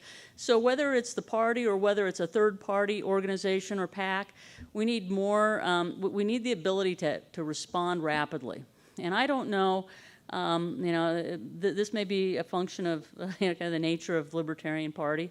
When I was still with the old party, the executive director is a full-time employee and was tasked with making sure that certain races were won, that resources could go in there, and he didn't have to go to the state central committee or the chair or the executive committee to turn around a mailing real fast. So if I saw something out in the district that was coming at me, I could call him up and I could say, hey, this is what I'm seeing. He says, I'll take care of it. That's all I heard, right? The next day, 2 days later, there were mailings that were coming out that counteracted what I was being heard. We have trouble doing that. Nebraska doesn't have the money. They couldn't have done it anyhow. But, it was one of my frustrations in last summer when we got into September that there were some things that we knew about my opponent that we could have responded with, that we had closed the gap quite a bit, and there were some things that we could have done that would have perhaps turned the tide, but it was the kind of thing that the candidate can't do, that you just can't, you can't say, well, okay, in this particular instance, it was, he'd been nasty to some women that we'd heard about, things like that. And the candidate just, there's some things that the candidate could but doesn't want to do, but those are the kinds of things that get done by third-party organizations or by the party organizations with some frequency. And it's rough and tumble politics, and we'd all like to stay above it. But the bottom line is, there's a reason why the hit pieces, why the negative pieces keep coming out. I mean, how much do you look at positive mail? It works because that's what people are paying attention to, and that's why we see more of it. So until we can convince the body politic that you should throw away all that negative stuff, but just look at the stuff that's positive about the candidate. Until we can convince the body politic of that, we're going to have to figure out how to respond effectively. And then I think that we shoot ourselves sometimes. You know, I have already alluded to the fact that I think the party is you know, the purpose of a party is to try and win. To do that, we have to get more votes than others. I mean, that's the bottom line. You have to get more votes. And most of the country really isn't with us on some things that we can all make a philosophical case for. And so I'm going to throw some things out. I got into trouble when I did this in Oregon because then it got on a Facebook page and whatever. But I'm going to do it anyhow. Most of the country isn't really with us, at least on the surface, until you have this long conversation with them on things like sex worker rights, full legalization of drugs, and things like that. And so if we want to win, we've got to figure out how to stay true to our principles without convincing the general public who cast the ballots that we're not, you know, batshit crazy. Because some of them think that we are. Because, you know, why would you want to promote that stuff? And so this is going to be the great challenge from a messaging standpoint for us. You know, I was telling someone last night, I don't remember who, we were sitting at the bar, that you know, I could make the case for open borders. I can make the case for sex worker rights. I can make the case for, you know, for full drug legalization when I can stand and talk to someone one-on-one at the door. Okay, because you've got an extended period of time. You got, you know, however much time it takes to have this conversation, and they may not completely change their minds, but they at least don't think that I'm crazy. They say, okay, well, that makes some sense anyhow. The problem is that no candidate can talk to that many people for that extended period of time. And so, you know, so somehow we got to figure out how to you know, insulate ourselves a little bit from some of that stuff while still being true to our principles. And so, you know, we need to talk about it a lot. We need to have these conversations and figure out, you know, what can we do from a messaging standpoint to make sure that we don't hurt ourselves, or even more so hurt others. You know, if you're running a message campaign, good. You know, I think it's great to run message campaigns if you don't have any expectation of winning. I mean, the reality is our presidential and vice presidential candidates are going to be running message campaigns. They don't expect that they're going to get, you know, 270 electoral votes, it's just not likely. The big question is, you know, are those message campaigns going to hurt those candidates who are at, you know, running for school board or city council and running serious campaigns that might actually get elected? So we're going to have to figure out how to play that that game over the next few years. So all in all, I would say this. You know, I'm really happy at being part of the Libertarian Party. I have no intention of leaving. I know that one high-profile person left earlier this year. I am not going to. I'm here for good. I'm here for life. People have asked me, you know, why don't you go back and run as a Republican for this? And no. I've been beat up enough by the Republicans. I have no desire to do it again, to be part of that system again. I believe that we ought to be, you know, who can speak after Alex? I mean, everybody loves Alex, and he's the happiest guy. He's a happy libertarian.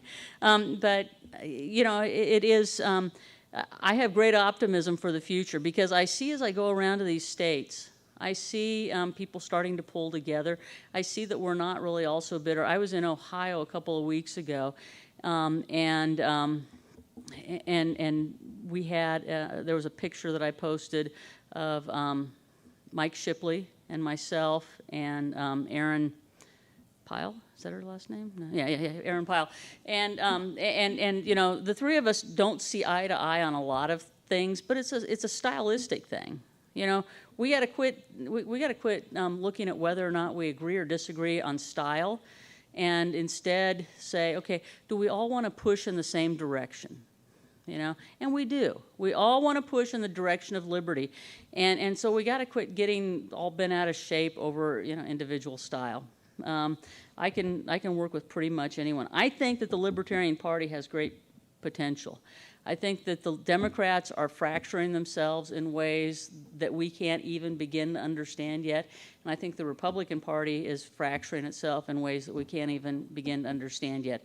I think the Democratic Party is becoming more and more, moving further and further to the left. The Republican Party is moving somewhere. I'm not really sure where. I'd like to say it's to the right, and it sort of is. It's sort of the nationalist populist right.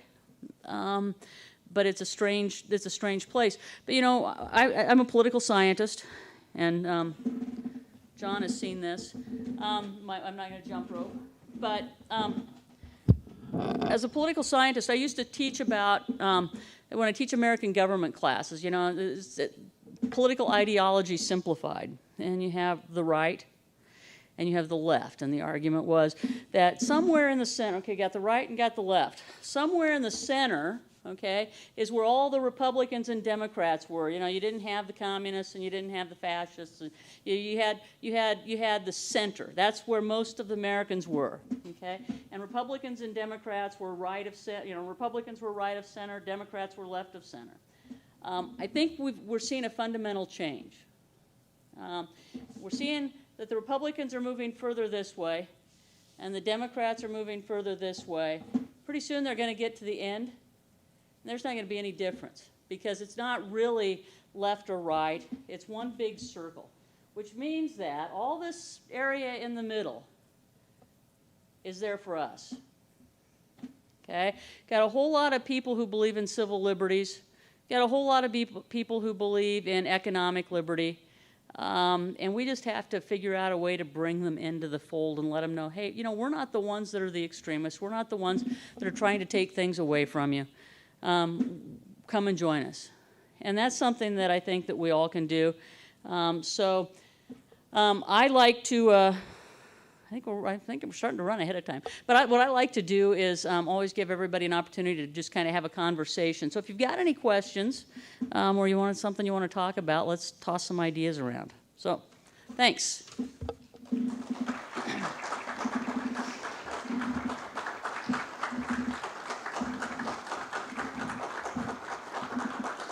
You can sit down. Thank you. I appreciate it. Questions, comments, thoughts? Yes, sir. Yeah, in 2018, I ran for state senator in Missouri, and I had a couple of media outlets and some voters asking point blank how long I had been a libertarian. And I told them 1996, and they kind of put it to bed.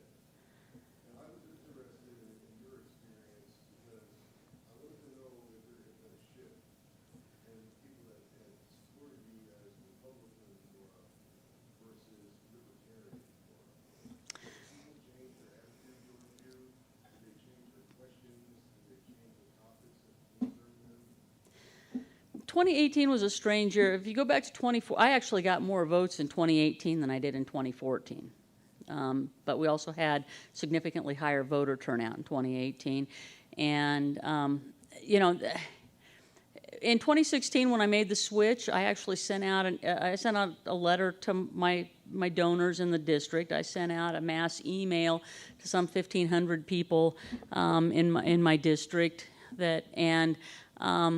I will tell you that within about 3 hours of sending out the email, I'd had about 150 responses, and 2 of them were negative. Most of the Republicans at the time that had, supposedly voted for me in 2014 said, hey, it's okay. We're good with that. We know what you are. I mean, everybody kind of knew that I was I never made a secret of being a libertarian Republican. And so didn't have any problem with that. Nebraska's part of the problem is the governor got mad and decided that it was his purpose in life to make sure that I didn't get reelected, which is ironic because actually they've got far more people who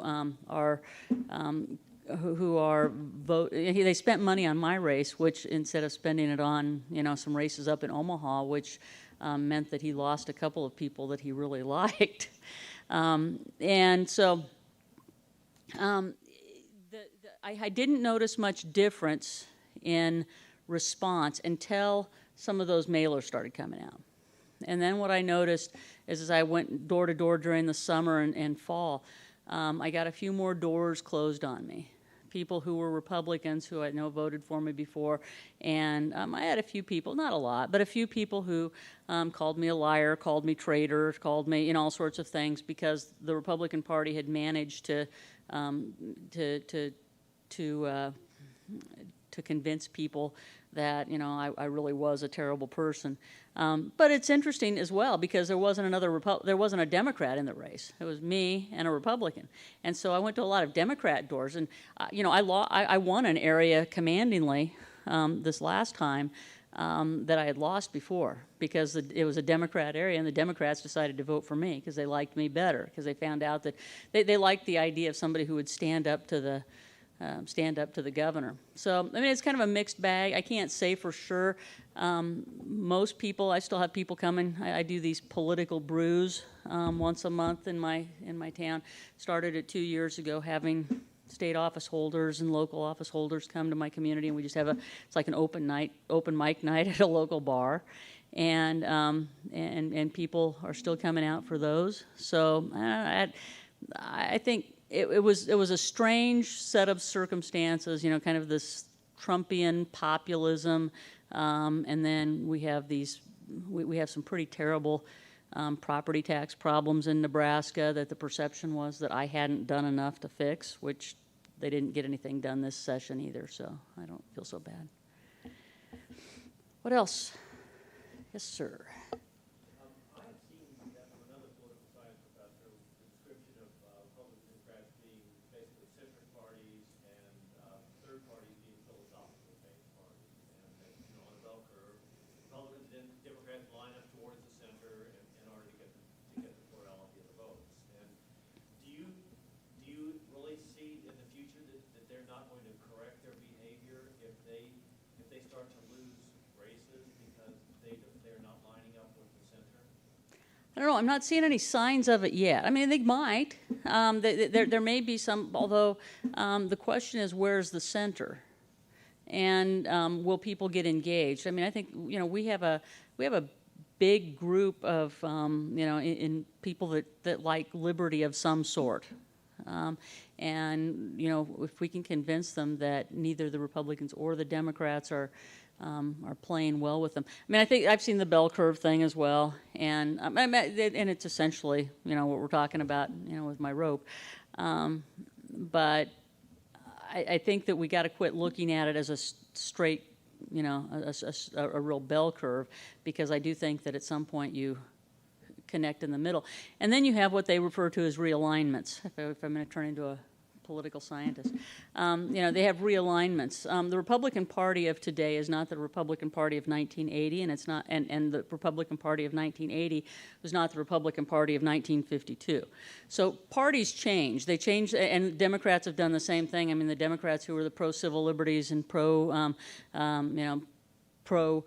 rights party of the 60s and 70s, before that, were the the pro-states' rights parties in the 40s and 50s. So you have these realignments of ideas, and I think we're probably in the midst of that. I've thought this for a while, that we might be kind of easing into a realignment. Sometimes you have a critical election, what they refer to as a critical election, that will change things drastically. 2016 might have been a critical election, and we're just still in the midst of it. I think that 2020, based on what I'm seeing from the Democrats so far, if you've got Trump versus that crowd, somebody in that crowd, you're going to have you're going to have a lot of people who aren't totally comfortable with that, and that's where I think that it's important for us to be taking our message of liberty, and we call both sides out. Not, and that's one of the things that we sometimes aren't always good at doing. But I think that will they self-correct? Maybe, although I think a lot of times what happens is you have the names, but you have such changing ideas, and it may be time for the names to go away, the parties themselves to go away. Yeah. Yeah, do you think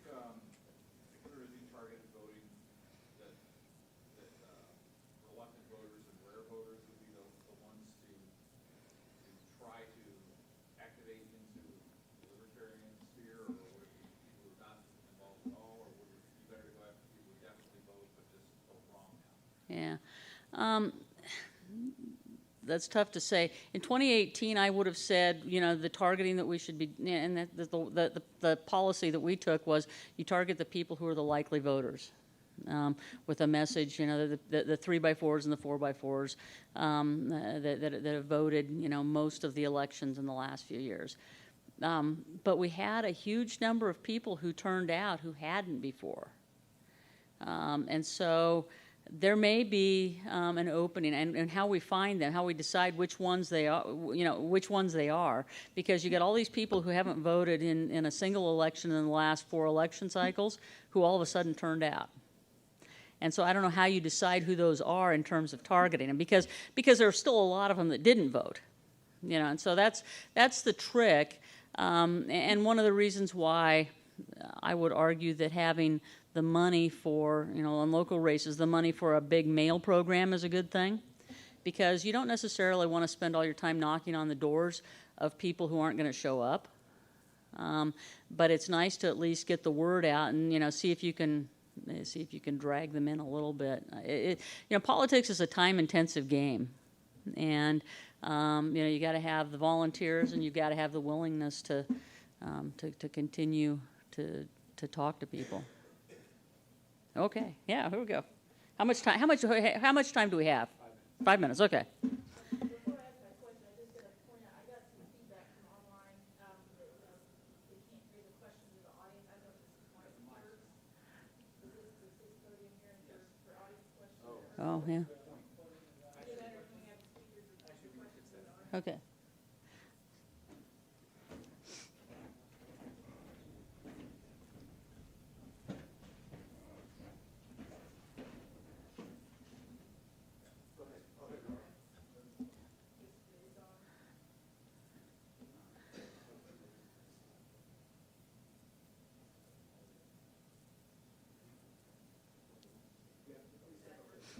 Okay. Makes it much more formal. Just for the showbiz. I just had a question. Do you have any tips if you're campaigning in a small local race, how to get media attention without seeming crazy? Is there things that you can say in a press release or other such things to get some media attention? Yeah, I mean, I think it's also, you know, depends on how small. If you're talking about a small municipality or a school board race or something like that, if you've got a local newspaper or a local radio station, I think it's a great idea just to go in and say hi to the news director. You know, don't even, you know, before you do anything else, just go in and say hi. You know, just introduce yourself. Tell them that, you know, you were in the neighborhood and just wanted to stop by and say hi, and that they'll probably start seeing some things from your campaign occasionally. And then when you start looking at your press releases, if you're running a local race, focus on local issues. That's really important. You know, too often, I think that, you know, as libertarians, we just want, it's like we want to vomit everything out. You know, we want to just, you know, everything that there is in our platform, we want to tell everybody. And, you know, the vast majority of things, if you're running for school board, who cares what you think about sex worker rights? I mean, you know, what you say, if somebody, you know, on the odd occasion that somebody asks you about it, say, well, I really don't have anything to say about that, because that's, you know, that's not an issue that I would deal with on the school board. You know, try to turn it back on them. You know, as a teenager, I'm telling on myself. Okay, I was a political nerd, but I was at a state teenage Republican convention in 1976, I think, or 78, when we were running. We had a governor's race going on. Might have been 77, and one of the candidates was there. Okay, now for those of you who are old enough to remember, there were some things going on at the time. Jimmy Carter was in office. Reagan was running. And one of the big issues was the Panama Canal thing, okay? Now, I, in my infinite wisdom, had been paying attention to national races but didn't know squat about state, right? And I asked this gubernatorial candidate that came to visit us, I said, so what would you do about the Panama Canal? And he was very kind, Didn't make me feel stupid, although I did. But he didn't try to make me feel stupid. He said, well, you know, as governor, I really wouldn't have much to say about that. That's really a federal issue. And I said, oh, okay. You know, so I mean, you don't have to talk about everything. You know, and find your issue. Talk about the few things that you really can talk about from a libertarian perspective. Cecil.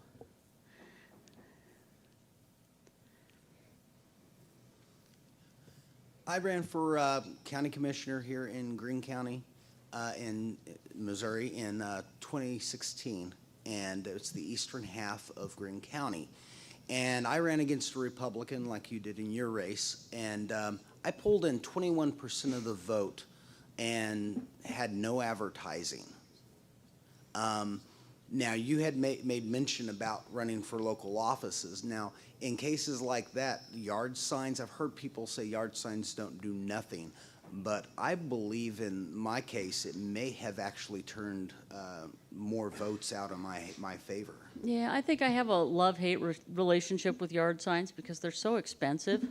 It costs a lot of money. I think it's good, and I came around to this. We way under-ordered for the primary in terms of yard signs. I just didn't want to do it again.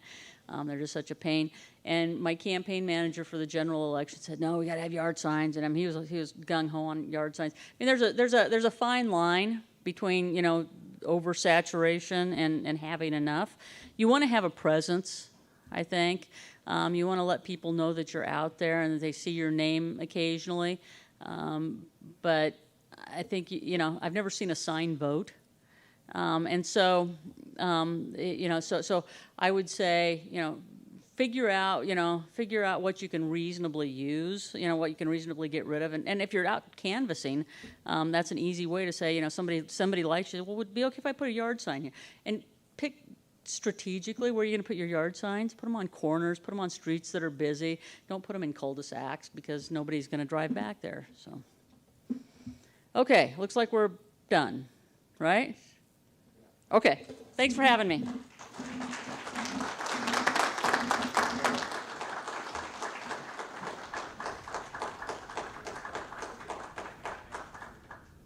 you very much, Laura. Okay, this is a good time for a 10-minute break. We'll be back in break. We're going to On the screen there, we'll hear from libertarian election judges, ranked choice voting, stop taxing our property, and a local affiliate panel with John Phillips and Cecil Entz. So 10 minutes, 7 if you can make it, but 10-minute break here. We'll meet back here in 10 minutes. Please be prompt. We were ahead of schedule and now we're behind schedule. So 10 minutes right back here. Thank you.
and we'll get things going in about 60 seconds. Check 1 2 3 4 1 2.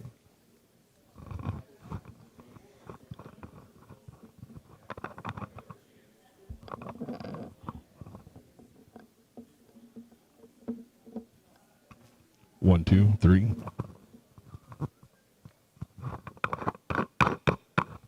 1 2 3 4 5. 1 2 3. 1 2 3 4. 1 2 3. 1 2 3 4. 1 2 3 4 5 5.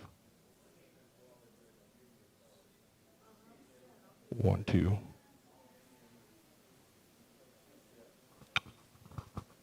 One, two.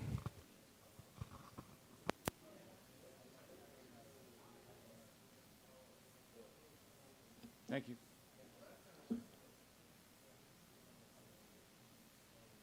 And Cecil.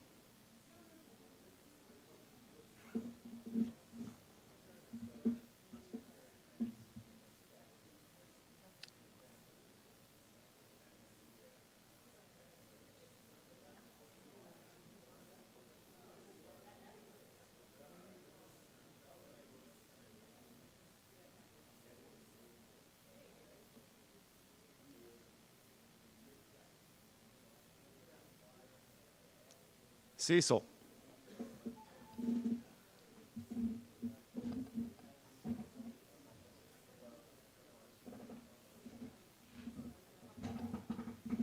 All right, thank you all. I hope that break was long enough. We'll have a couple more, keep you going here. Our next break will be for lunch. That'll be in about an hour and a half, so feel free to go on.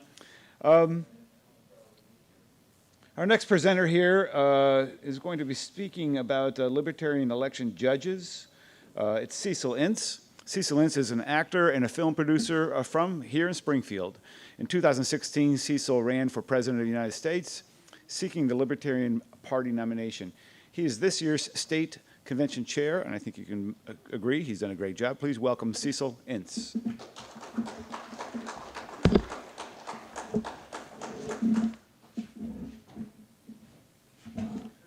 While Cecil's making his way up, since we are Facebook Live, we've got this streaming out on Facebook, the camera over here, and all the audio.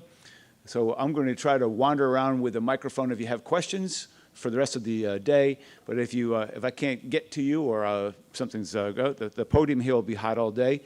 Please ask your questions to a microphone so that people who are watching online can hear your question. Thank you.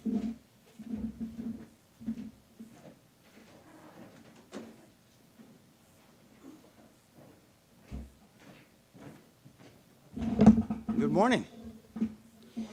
My name is Cecil Ince. I actually am a libertarian election judge that serves here in Greene County, Missouri.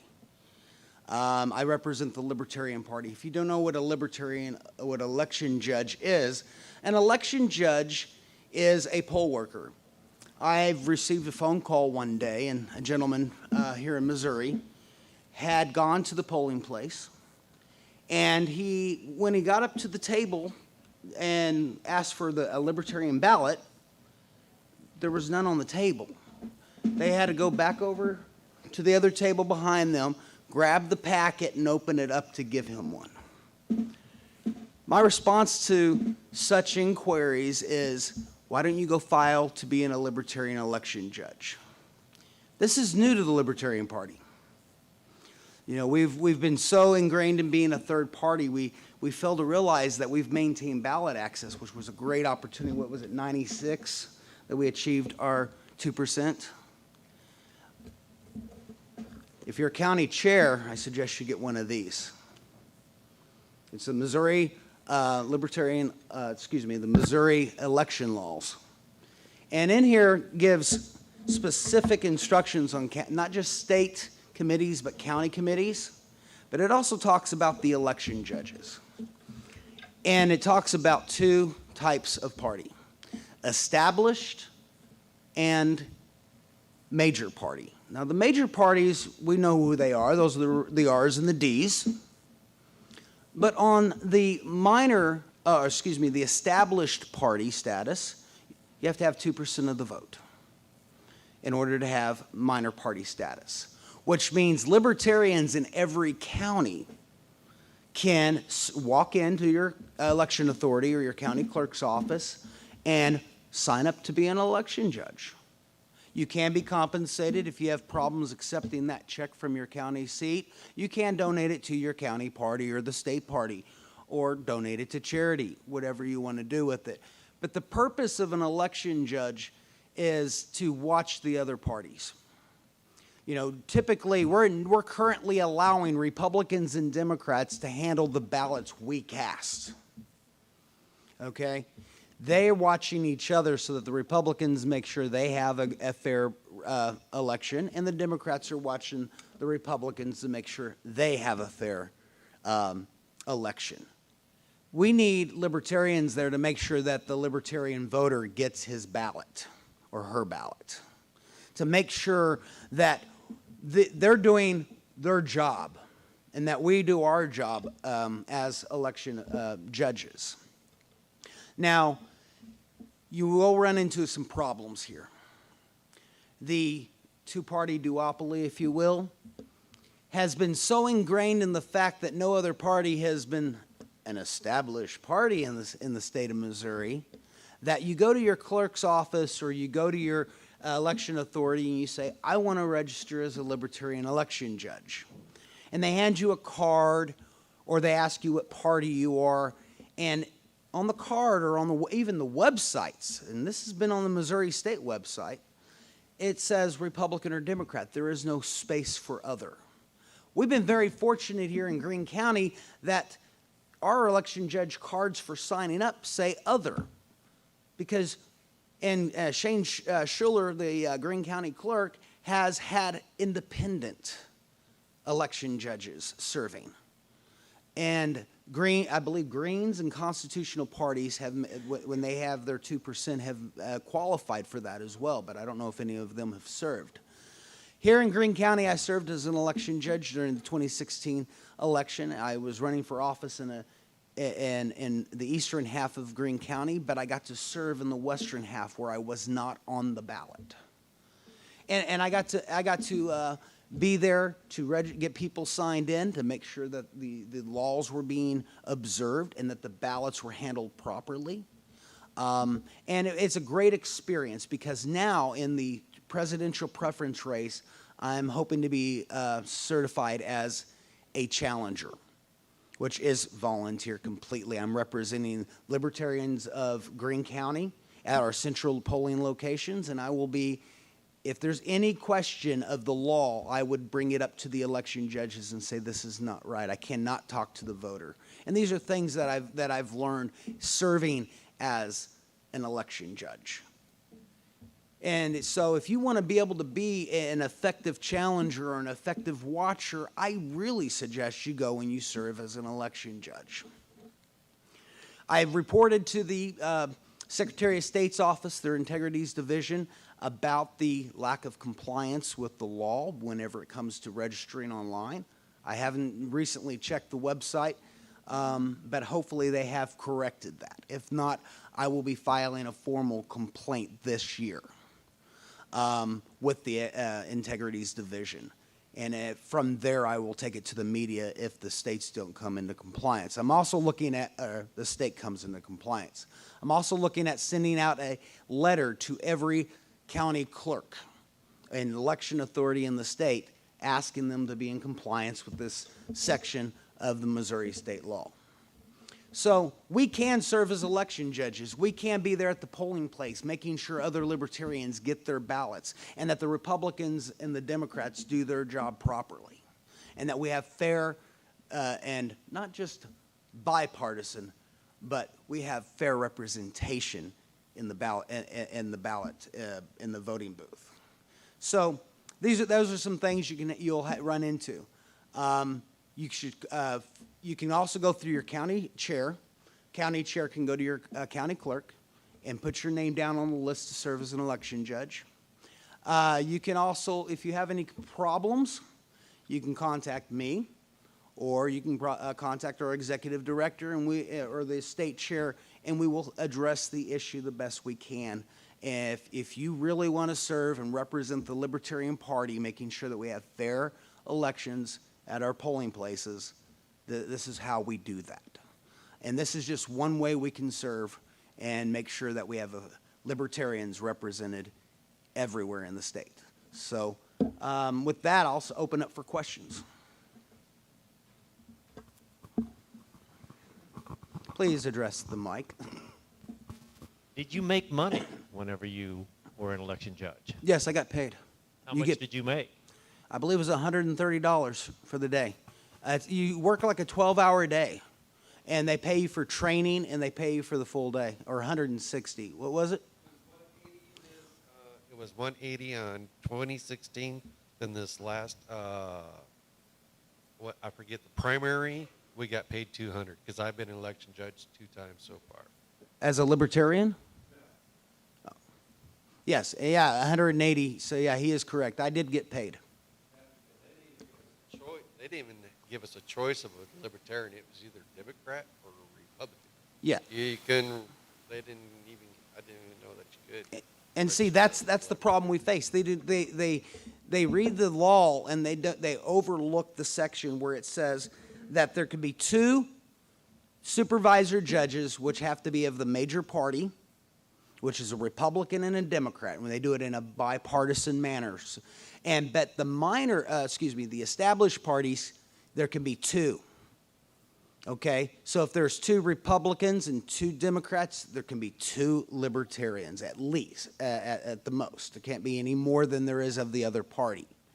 Okay, I've served and worked with an independent. We were signing the ballots together, and then I turn over here and there's a Democrat and we're signing the ballots together. And when we were counting ballots together, we did it in a bipartisan manner.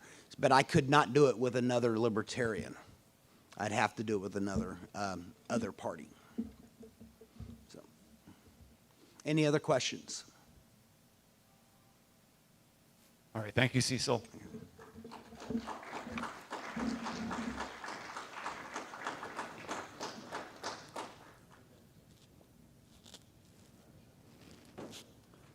Okay, our next presenter will be talking about ranked choice voting and proportional representation. Winston Apple is a retired civics and economics teacher, the founder of Government by the People, and a strong believer in individual liberty and genuine democracy. He's a lifelong independent voter. Who joined the Democratic Party in 2014 when he decided to run for office. Winston is a member of the Democratic Party who believes that we need to break away from the duopoly by implementing proportional representation or ranked choice voting and give voters more candidates and more parties in which to choose from. Winston Apple, not here? All right. Greg Talapic, would you like to talk to us about ranked choice voting or proportional representation?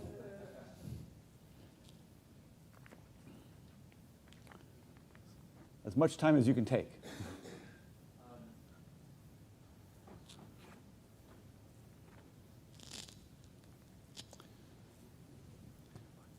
What I kind of feel strongly about proportional representation as Greg gathers his notes, I will, and I'll tell you that it's going to be our #1 push starting at the end of this day. It's my intention to run for chair again, and it's going to be Greg and our focus. If we make chair and he makes executive director, it will be our #1 focus starting this afternoon and starting this evening. It's already been a #1 focus to focus on proportional representation, that every vote counts. And I've thought about this in a lot of ways, that it's not just a libertarian or a third party opportunity for us to break through. It actually is a strong thing for the D's and the R's. If you happen to be in downtown St. Louis and there's not a Republican ever going to get elected there, well, then there's not a Republican in downtown St. Louis that's ever going to be represented. It's the Republicans' interest to proportional representation so that the number of Republicans that cast votes in downtown St. Louis has a representative that goes in and has a say to speak for them. So it's not just something that not a hurdle that that the Libertarians have to get over in order to have to give us a chance. It is everybody in everybody's interest, including the D's and the R's, to think strongly about proportional representation, especially in districts, state and national districts where people are not getting fair representation and where people's votes are just not counting or not meaning. So if you're ready, Greg, we can fill in for Winston. Yeah, but 15, 20 minutes, or as long as you want to go. We can figure it out. Yeah. Up there, if you don't mind. Thanks.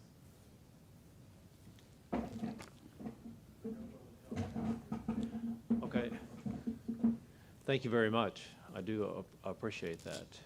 And I'm sorry, I'm a little stumped now. Help me with your name. Yeah, Larry, thank you. That's right. Yeah.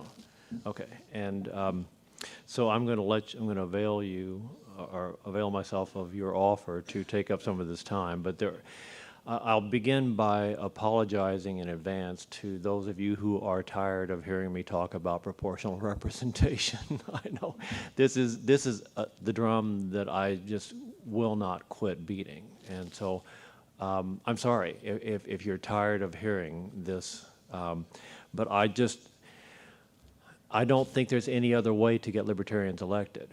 And building on what Laura said, I mean, she said, why are you doing this if you don't want to get elected? And I have had a bit of an epiphany. I have started attending a second church, and this past summer, not this summer, but summer of 2018, the minister there was doing his sermons on leadership.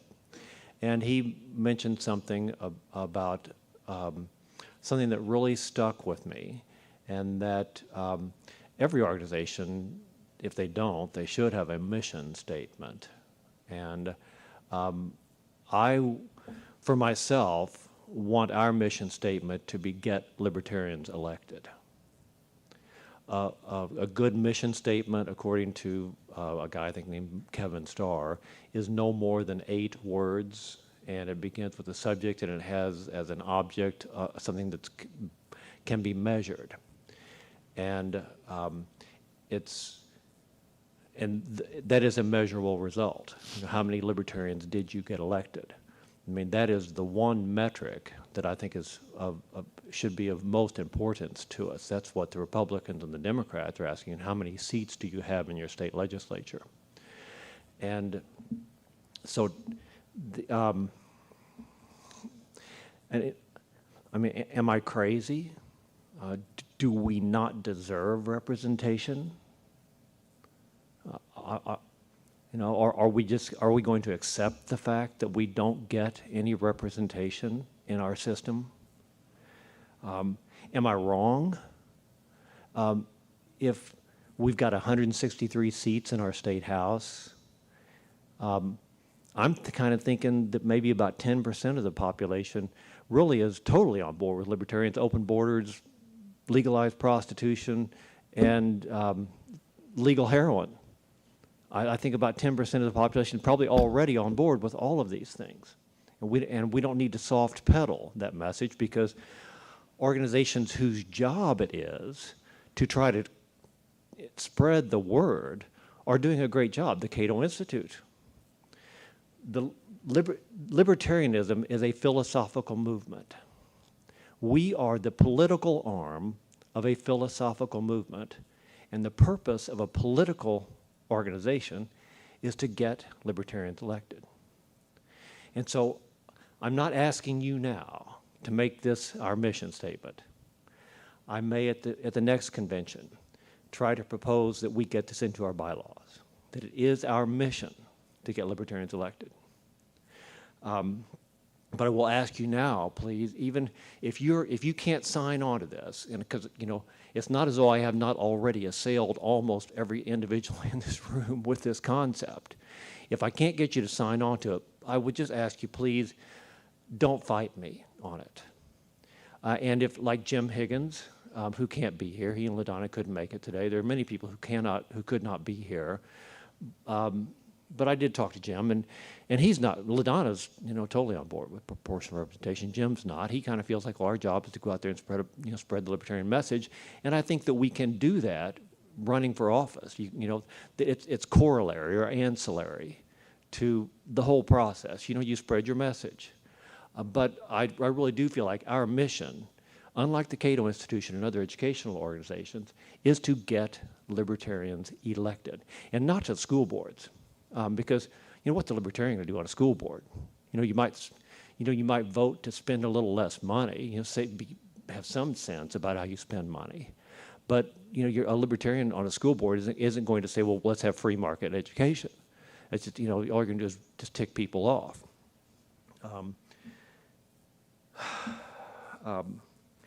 And also, what I got from that church deal, besides that we should have a mission statement, is that you should have a vision. And a mission and a vision are not necessarily the same things. This is some woman named Laura, I've lost her name, Laura Bergman or something like that. Anyway, this is kind of a program that she peddles. And it makes a lot of sense, though, that a vision is a compelling image of an achievable future. And I think it's compelling enough to think that we would have, that there were, without even convincing a single another person in Missouri of the rationality and the benefits to society of libertarianism, that if we had proportional representation, that instantly there would be 16 state reps in our legislature. So I think that's compelling. But I think that I need to, if I could do anything, it would be to convey a sense that it is achievable, that we can do it. And I think ranked choice voting, having passed in Maine, is good. Not that it's going to elect any libertarians, but it has communicated to people, it's got it in their minds that, well, it's not set in stone. It may be in our Constitution, but we can change how we elect people. And as Bill said earlier, I think a good one-liner is that it's not good enough just to count every vote. We need to make every vote count. And I think that you will find that we have allies. Winston Apple, I'm sorry he can't be here because there's really, he and, I don't know, I'm spacing out on your name. Help, Larry Bradley, okay. He's right over here with this vendor here, Better Ballots, so we have allies. I live in a totally Republican district. I mean, and it has occurred to me, it's been another bit of an epiphany for me, that there are some fine minds housed in the bodies of Democrats where I live. But they will never, not in the foreseeable future, will any of them get to sit on our state legislature, because we do not elect Democrats in my district. There are some fine minds that reside in the bodies of Republicans in St. Louis City, but they may not go to the state legislature because they do not elect Republicans. And if you really want to have a much better legislative body, you get the cream of the crop. You let the cream float to the top, and you skim them off of the top, and you put them in your state legislature instead of finding somebody, the best person who calls himself a Republican or a Democrat in a 35,000 seat district. So it is achievable. We have allies. There are fair-minded people all across the state who realize that there is a better way to do democracy, that it is not enough just to count all the votes. We've got to make every vote count. And if you want to, it's no panacea, certainly. There are plenty of screwed-up countries that use it, but virtually every country in the world uses some form of proportional representation to elect at least one of their legislative bodies. We in Ghana, I think, and maybe Canada are the three countries that don't. How much time have I got? How much time? Winston just walked in. Oh, there you are, Winston. Okay. Well, I'm gonna. Yeah. Okay. Well, then I'm going to give it to you, Winston. Thank you, and I'll blather on at the executive committee meeting. Thank you all.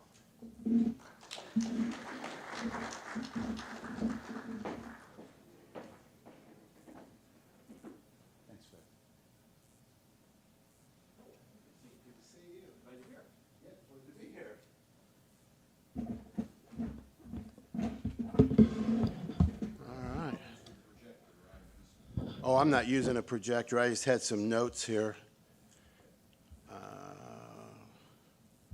It should be here. How's everybody doing today? All right. Well, that's strange. Okay. I guess I don't have notes. I will rely on my memory. Well, obviously I'm here to talk about the petition that I have filed for proportional representation in Missouri. And I was shocked a while back, speaking to some members of the Green Party, that they didn't quite understand how that would help them. I don't think we'll have the same problem with this group, I assume. The bottom line, and I don't think I need to say too much about proportional representation, but if I do, I'll be happy to. It's in place in 94 countries around the world. 85 of them use an ordered party list system. And basically, I'll give you the details of the proposal as I've filed it. And I know Greg and I have talked, and you can nitpick this thing to death. And there's all different, slightly different variations of proportional representation in different places. But the essence of it is that a political party should be represented in a legislative body in proportion to the percentage of the electorate that they represent. And I trust I'll have no problem getting an agreement with the fact that there are a lot more people in this country who agree with the libertarian philosophy than are represented percentage-wise in Congress or any of the state legislatures.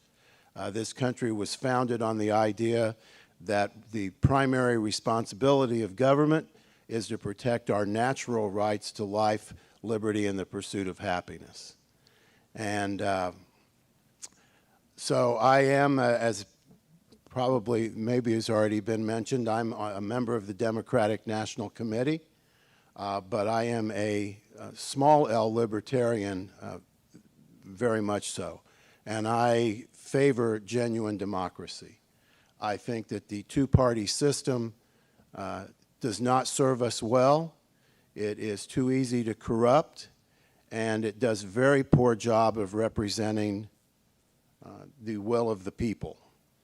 I'm very proud of our Missouri Constitution, which makes it clear in Article 1, Section 1, the very first thing the Constitution says is that government is founded upon the will of the people, and that is the only legitimate basis for government.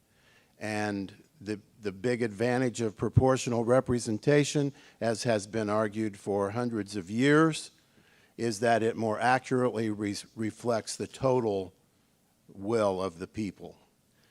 So the big question at this point is, how do we get it done? And I think that we have one thing that you have to say about the U.S. Constitution, for better or worse, it's very difficult to amend. And so putting proportional representation in place in Congress is going to be a major challenge. And so, like many reforms that have come from the people up, I think we have to do this on a state-by-state basis. Missouri is one of the easier states to get things on the ballot and passed. I've heard we generally rank about in the top 7 or 8 in that regard. But I also know the Libertarian Party has a national presence, and there are 23 other states with some form of initiative. I don't know if Missouri's the best state for this or not right now. I know that there's a lot of education required. I appreciate Larry Bradley helping with that educational task. I don't know if it's been mentioned already, but Larry had an opinion piece about ranked choice voting published in the Kansas City Star a couple days ago. And I can tell you two things when you're out gathering signatures, and this will be my third go-around gathering signatures for a petition for proportional representation. you'll find that if you try to explain it to people, their faces scrunch up pretty good. It's very different from what people are used to. And then at some point they get it, and you'll see the light bulb go off and a big smile on their face, and they're ready to sign the petition. I've found the shorter way to get someone to file the petition, if you're moving through a crowd and want to get as many signatures as possible, is simply to say this will break the two-party system and you'll have more than two parties to choose from. That is something that an overwhelming majority of Americans want. And frankly, most of them don't care that much about the details. But the details of the proposal here in Missouri are this. The state House of Representatives would be elected with 10 members from each district. And in the primary election, you would choose the ballot of the party of your choice. So someone taking a Libertarian Party ballot might see 5, 10, 15 names in each congressional district. The top 10 would go onto a list in order of the number of votes received. The candidate that gets the most votes is listed first, second most second, etc.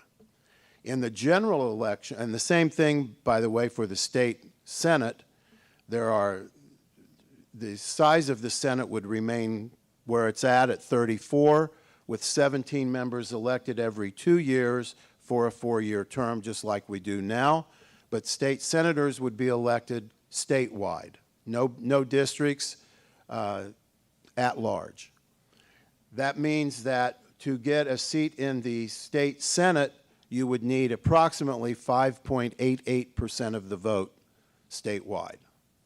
To get a seat in the Missouri House, you would need at least 10% of the vote in any one of the 8 congressional districts. And so then in the general election, voters would vote for a party rather than a candidate unless they wish to vote for an independent or write-in candidate. So if the Libertarian Party got 10% of the vote in the 7th congressional district, you'd get a seat in the General Assembly. If you got 20% of the vote, you'd get 2 of the 10 seats in a district. I ran the numbers, the last 2 elections I've done this. When I ran the numbers for 2018, I used the U.S. Senate and auditor races to come up with the stand-in for a party vote for the Senate, and I used the 8 congressional races as stand-ins for voting for a party in each congressional district. And I found that it changed the numbers pretty appreciably. The one that I hope will be of most interest to you is that had Craig O'Dear not run as for the state Senate, I used his numbers for the U.S. Senate, and had he run for the state Senate and gotten the same number of votes that he got, which I think is probably unlikely, that he would have gotten as many votes, he would have gotten the 17th seat. But instead, it would have been 8 Democrats, 8 Republicans, and 1 Libertarian in the state Senate. That's what the numbers you got in an election where most people feel the Green Party, the Libertarian Party, the Constitution Party have no realistic chance of winning and are therefore, in my opinion, much less likely to vote for a minor party or independent candidate. So I would anticipate that if we got this on the ballot and passed, the Libertarian Party would get multiple seats in the state Senate and in the Missouri House. You'd have seats in the legislature where you could introduce legislation, have a vote on legislation, and I think the big advantage of proportional representation and the ordered party list system over, say, ranked choice voting with multiple member districts, which is what Fair Vote and some other organizations favor. The big advantage is that in the general election, the focus then is on party platforms. And I probably don't have to tell you the average voter in the United States today has no idea what's in any of the party platforms. party platforms are largely ignored and not read, and I think that is to our detriment. Now, this is the retired civics teacher talking at this point, but I can tell you that a party's platform should matter, and it should influence what the individual candidates that get elected from that party say and do. We have, especially with the only two parties, it's especially critical because you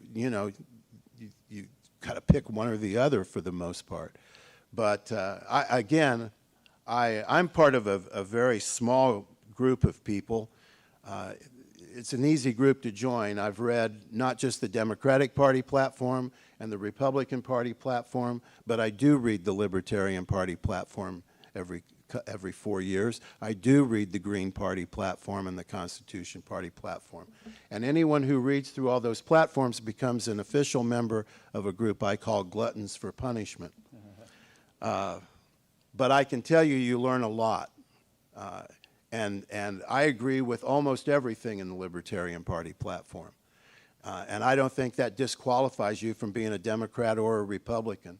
I think there's a strong group within each party that realizes that personal liberty, individual freedom, is an important part of what our country has to offer us as citizens. And I think that that's the best part of the government. That's the best part of what government has to offer.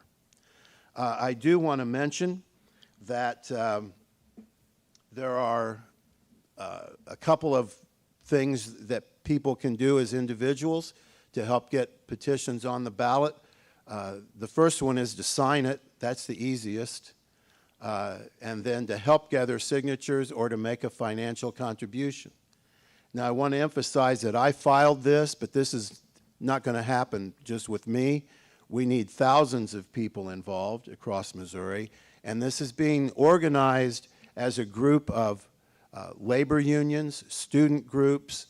I hope the Green Party will get actively involved, but any contributions or any work you do can be done through the Libertarian Party. We need to communicate, we need to coordinate, we need to work together with whatever groups get involved, and a lot of people will get involved just as individuals. But the thing I want to emphasize with signing petitions, if you look at the Declaration of Independence, and I'm guessing most of you have, and you look at the bottom where they signed their names, pledging their lives and their sacred honor, the men that signed the Declaration of Independence were signing their own death warrants if we had not won the Revolutionary War. They would have been hung as traitors. There's not nearly that level of risk involved in signing a petition for proportional representation. And so I think we've got to really emphasize, however, that the American Revolution, and especially the Constitution, as great as it is, and I think the preamble is really good, but when you get into the details, you find that it's set up a system that's not terribly democratic. The people were given the House of Representatives, but to protect the rights of the minority, which in this case was wealthy white males, they put a lot of things in there. The Senate can block what the House does. The President can veto it. The Supreme Court can declare it unconstitutional. We've got some work to do if we want to elect a government that's truly going to represent we the people. And so I want to close my remarks and then open it up to questions and a discussion. I mentioned this to Greg on the phone. As a lifelong student of history and aware of what we're doing here, the odds of success may be fairly long.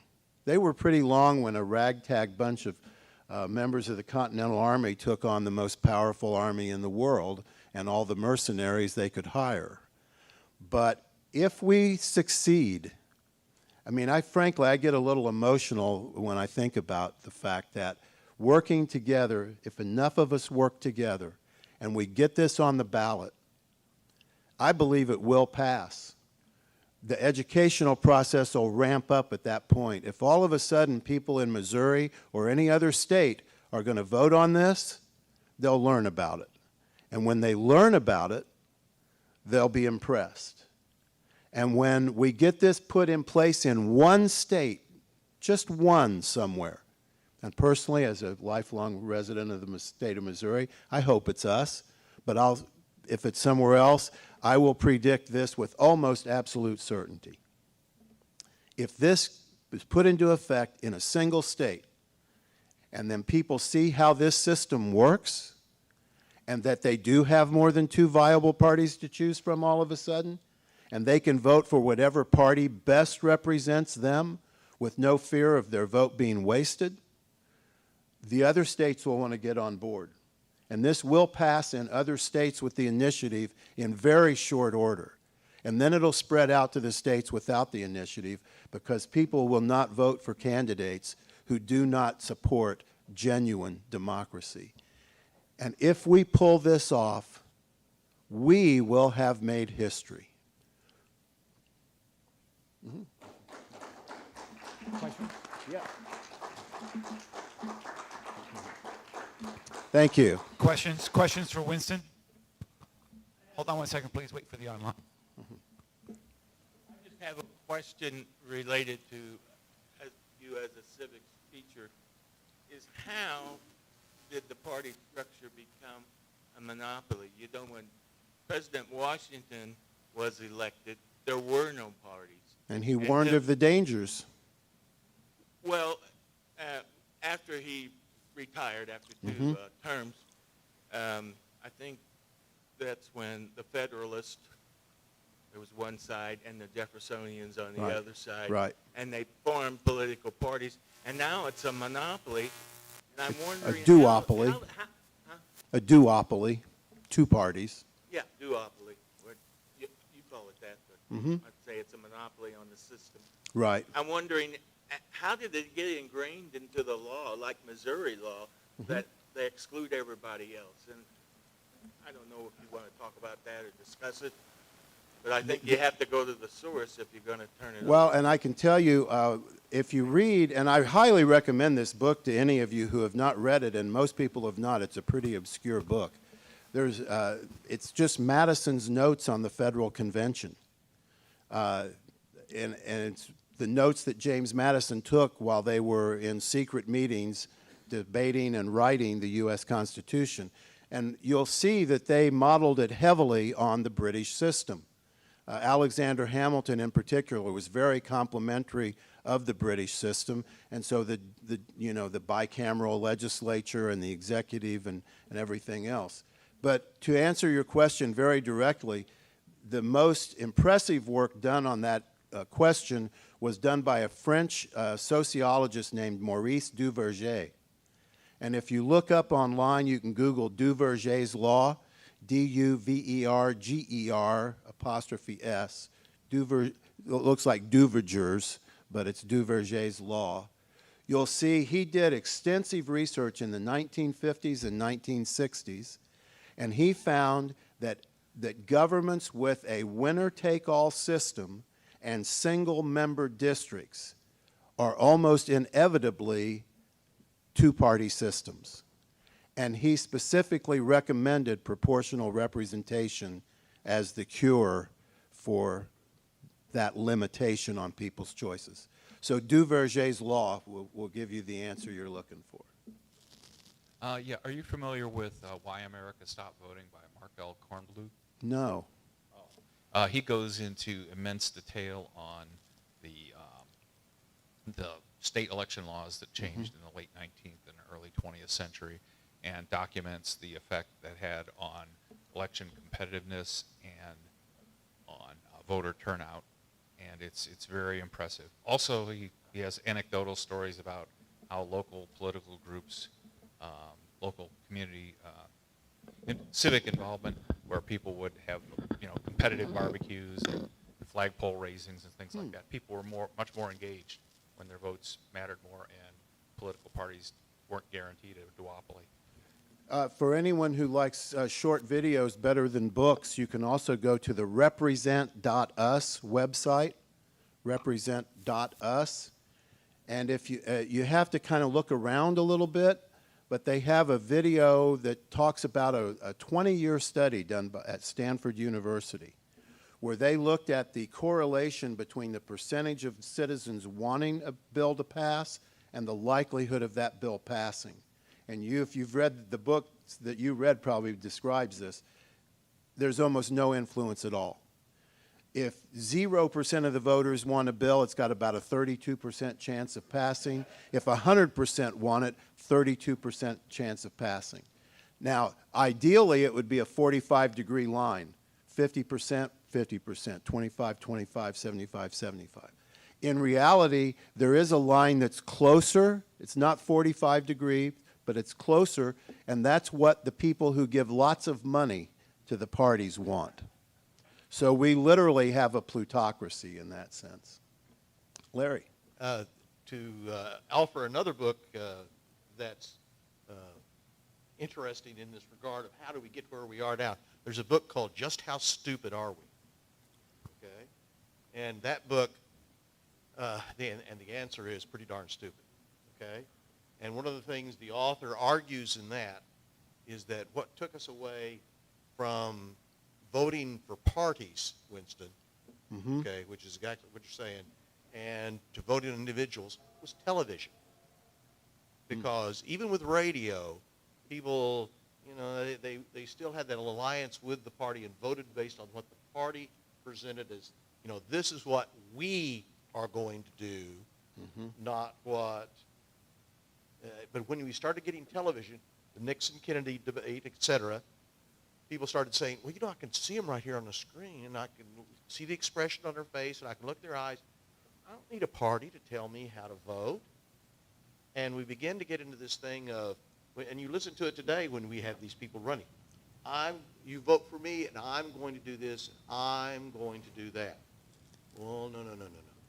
Obviously, we have a system here. You got to have a majority of the vote in the House. You got to have a majority of the vote in the Senate, and a president has to sign off on a bill for it to happen. So we don't vote for a boss of bosses. We don't vote for a dictatorship. But the combination of television and the fact now today also that we have an education system that de-emphasizes civics that you taught, Winston. Okay, and so we have young people who don't understand that system. They think we're voting for a boss of bosses, and that whatever the president says goes. And it's also why we have people who don't show up for the off-year elections because, well, I got the president I want, so it must be okay. And no. Then you have that switch over in the House because of dissatisfaction, and you lose all momentum. Sorry to rant. All right. And to follow up on that very briefly, if you notice, there's a real regular phenomenon that whoever gets elected president often has majorities in both the Senate and the House for 2 years, and then it goes away. And the reason it goes away is just what Larry was talking about. I'm going to do this, I'm going to do that, vote for me, and this will happen and that'll happen. And then it gets into Congress where gridlock is the order of the day, and you don't deliver, and 2 years later they say, well, to heck with you, we're voting for the other guys. And so we go back and forth and back and forth. One more short question. Okay. Short question. I'm from Oklahoma. My name's Chris Powell, and I'm just visiting here today. So maybe everybody else knows this, but how many signatures do you need to get this on the ballot? What's the time frame that you can gather the signatures? What's that, all that good stuff? Okay, and let me mention that Oklahoma has the initiative as an option as well. So you can take this back home with you. In Missouri, you need to get, for a constitutional amendment, which this is, you need to get 8% of the signatures of the number of people who voted in the last gubernatorial election. That comes out to roughly, now, and that's in 6 of the 8 congressional districts. It has to be at least 2/3, so when we had 9 districts, it was 6. We're down to 8, it's still 6. So in 6 of the 8 districts in Missouri, you have to get 8% of the voters who, based on the total that voted in the 2016 gubernatorial election. That works out to at least 156,000 legitimate votes. We have until May 3rd, 2020 to gather those signatures. If enough signatures are gathered by May 20th, May 3rd, 2020, it will be on the ballot on November 3rd, 2020. And I do want to emphasize, of course, everyone knows you've got to get far more than that number of signatures because they're going to throw a certain percentage of them out. But assuming that you gather enough valid signatures, the government has no choice. It goes on the ballot. And if it wins, the Missouri Constitution is amended. In effect, I mean, it might take 200,000 of us to do it instead of 55 people who wrote the U.S. Constitution. But we literally, if we get 200,000 of our fellow Missourians, 8% of our fellow voters in Missouri to agree with us, we can change the Missouri Constitution. We can make the government of the state of Missouri the envy of 49 other states because we will put a system in place that genuinely represents the will of the people. And I thank you so much for this opportunity.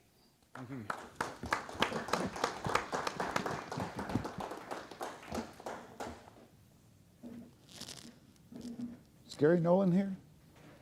Okay, great. Thank you. Okay, our next speaker is going to be talking to us about Stop Taxing Our Property. Gary P. Nolan is an American Talk radio host, so he'll probably have a little better voice than I do, and a former candidate for the Libertarian Party nomination for President of the United States. From 1994 to 1998, Nolan hosted a USA Radio Daily on USA Radio Network. From 1998 to 2002, he hosted Nolan at Night on 65 U.S. affiliates and the Radio America Network. Please welcome Gary P. Nolan. Thank you very much. Let me up here. Please, please.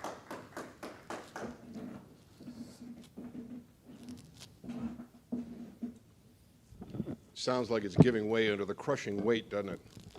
Let me, before I start my talk, because the hierarchy of the Libertarian Party of the state of Missouri is in the room, my program is regionally syndicated. We're on 3 stations. We can be heard from Lake of the Ozarks, Jefferson City, Columbia. The Columbia station carries us almost into Kansas City.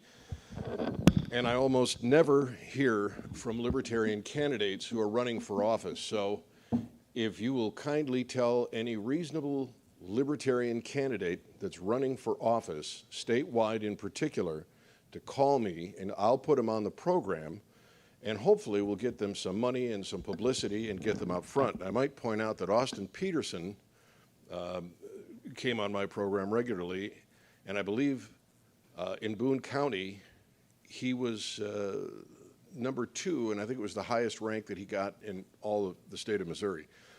I want to support Libertarian candidates. I want them to come knock on my door because I'm going to let them in and I'm going to give them publicity. So if you guys will do that, I'd appreciate it. Now, why I'm here. A couple of years ago, 2014 to be exact, prior to that, I'd been leasing cars. And if you lease a car from Ford Motor Credit, they put that personal property tax in the price of the lease payment. And I didn't realize it was there. A certain lack of perspicacity on my part, I know. But in 2014, I decided I wasn't going to lease anymore. I was just going to buy a car. And so I went to my local Dodge dealer and I bought a car and I paid the tax for it. Well, just before Christmas the following year, I got a bill for $500 and some. I was stunned. I thought maybe they made a mistake. I paid the tax. And that's when I found out about the personal property tax. So I mentioned this on my broadcast and the phone started lighting up. And I said, I hate this tax. This is stupid. Well, in talk radio, you try not to hit one topic for too long. You want to move on. For 2 hours, the phones wouldn't stop ringing. They wanted to get rid of the personal property tax. So I had the legislation drawn up. gave it to the Secretary of State, got his approval, went to the Attorney General, got his approval, they scored it, we got our ballot language, we're good to go. How many of you would like to get rid of the personal property tax in the state of Missouri? I think the Libertarian Party should own this, and I'm willing to tag the Libertarian Party because I think this will pass if we get it on the ballot. I think this will happen. Now, the reason I'm here today is more than just to tell you about it. I need you to do me a favor. I need you to pretend you're Democrats and Republicans, and I need you to challenge me. I need you to find objections. I want you to think like they think so that I'm prepared when we make the major push.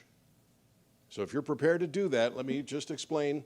The ballot language simply says that nowhere in the state of Missouri, no city, no state, no the county, nobody can tax your personal property. This doesn't affect real estate. Maybe we'll do that another day. It's just your personal property.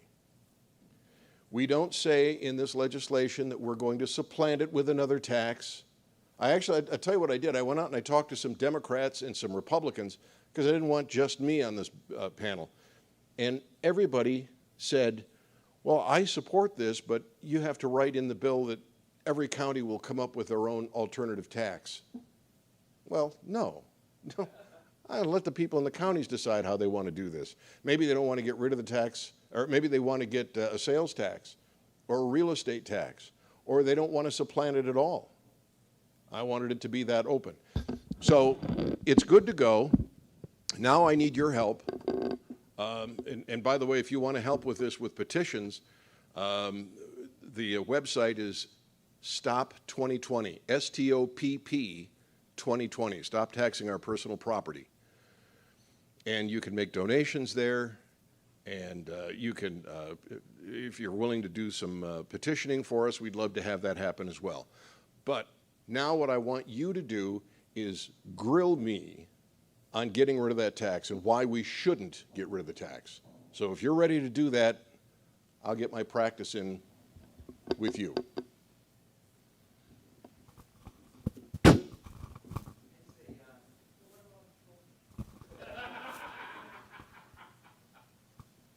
Well, Sean is right. He said, I would say, what about the children? I live in Cape Girardeau, Gary, and 80% of our property taxes, both personal and real, go to the local school, to the school board. Well, you have the opportunity to either put in a sales tax and pay a few more cents on every purchase, or you might tack it onto your real estate tax. Instead of getting one bill in November just before you go out Christmas shopping, you might get 12 smaller bills so that when you're paying your real estate tax, you're paying your personal property tax. In either case, it will cost less in taxes because this is a most inefficient way to collect taxes. So we're not saying you can't have the money. We're just saying you have to open another door. How are we going to fund the services that the state currently provides through those taxes that they collect on personal property? Any alternative they want. They can increase the income tax. They can increase a sales tax. They can put it on a property tax, a real property tax. At least it appreciates. You just can't tax my car, farm equipment, farm animals, none of that. Actually, I don't think the state gets any of it. The state, they do not get a slice of this pie. Well, doesn't matter. Nobody. The only thing we're saying is you can't tax our personal property anymore. Speaking as an objection that a voter might have that you need to overcome is, hey, at least with personal property tax, it decreases as my vehicles, et cetera, get older. But if you put it on real property, the taxes are going to increase as they change the assessments. And boy, that's just happening. I know people over in Kansas City, although not in my county. Actually, your taxes go down. The cost of collecting the personal property tax is pretty high. You have to pay somebody and buy the paper, buy the ink, get the postage, send out the request for information, and you mail it back to them. Then they send you, go through that whole routine again and appraise your property and then send you a bill. Well, if it costs you $4 to collect $10, you need to collect $14 to get the money you want. Well, Once you break that down, that all those costs disappear, they need less money. And there's another downside to the personal property tax, especially if you're somebody who's struggling to make a living, you're just making ends meet. Suddenly in November, they tax your car. You can't make the car tax payment. Next thing you know, you can't renew your license plates. Then the police take your car. Now you can't go to work. Let's get rid of that personal property tax. Let's lower the amount of money they take. I really like what you're doing here. I think this would be a wonderful idea, and so I do really want to help. That's the nature of my interrogation of you, and I think the bill makes a really good point that I think you might try to work out a better answer to. I think that you do offer a good suggestion that it costs money, and everyone will know that they get those surveys from the county assessor or collector, whoever it is, that they've got to return those, and that does cost money. People will realize that we can save that amount of money.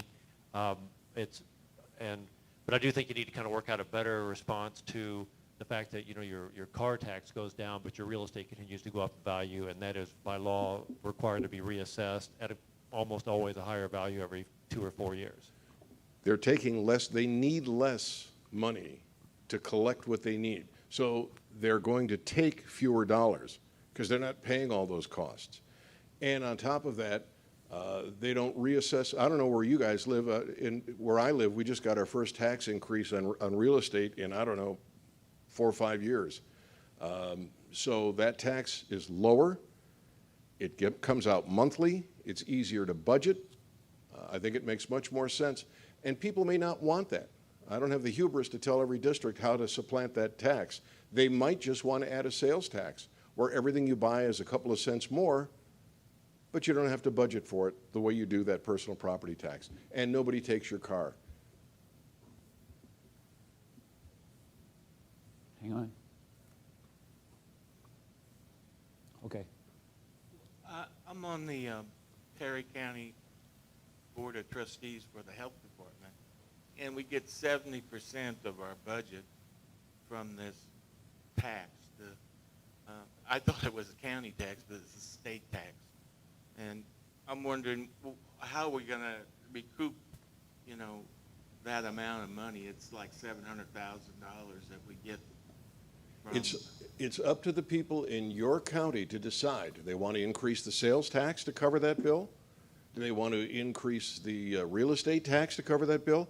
Or maybe they don't want to tax to supplant this at all. Maybe what they want to do is combine counties to save money. I don't know if you realize this, but the way we decided how many counties we have in the state of Missouri, and this goes back years and years ago, by horseback, a judge would ride so many hours, and when he got to the whatever hour it was, bingo, you got a new county.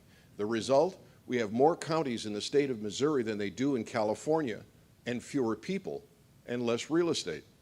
So maybe these counties combine, eliminate some of their hierarchy, and you don't even have to have a tax to supplant this. Well, what about the interim? We have, Well, you've got 15 people depending on this. I mean, you can't go from. You've got a year to supplant the tax.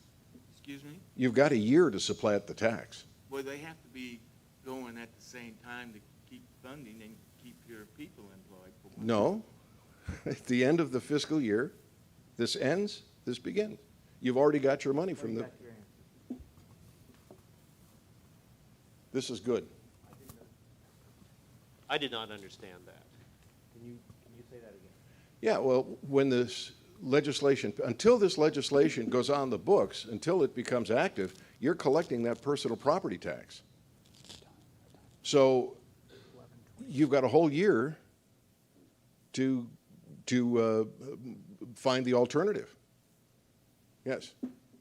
Thank you. So as you have written it, it would be voted on, assuming it gets to the ballot, it would be voted on in November of 2020. Yes. Correct? Yes. And when would it take effect? It would take effect the following year. So you've got that year's worth of revenue. So the bill that we ordinarily get at the end of the year in December, payable on December 31st. You're going to get that car. You're going to get that car tax in December, right? And all those taxes are due the end of the year. Right. You're not going to be collecting those car taxes until next year. But if we have eliminated the car tax and you've got a whole year, you can supplant that tax with a sales tax long before the car tax would be due. Okay, I'm sorry, I'm a little obtuse with this. Can you give me the actual date?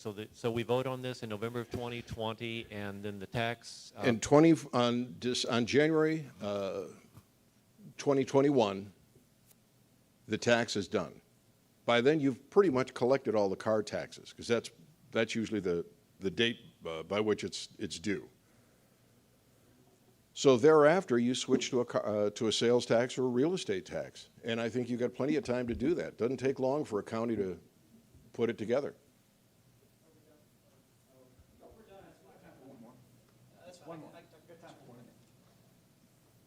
So first off, Mr. Nolan, thank you very much. I was a candidate in 2018, and I did have an opportunity to speak on your show, so thank you for the opportunity to have me there.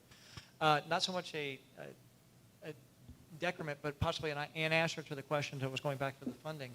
If we did elect this or put this in place in November of 2020, the final assessment that would come out, as you said, in December, that could be used as your basis, as you said, to figure out how much you need to increase in either sales or other taxes. So at least they would answer an objection that way. You would know how much to increase the other areas.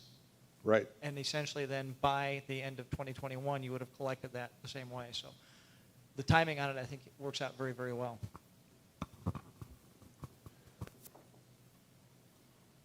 Ladies and gentlemen, one more thing. If you've got a local talk station and you want a libertarian voice, tell them to pick up the show. By the way, the ratings on my program were #1, literally the highest rated talk show in Columbia, and beating Rush Limbaugh. And if you want that libertarian message statewide, call your talk station and say, pick up the show, because it's available. Thank you very much. Whatever it is in life that you want, go out and get it. Don't wait for the government to drop it in your lap. You make it happen. Carpe diem.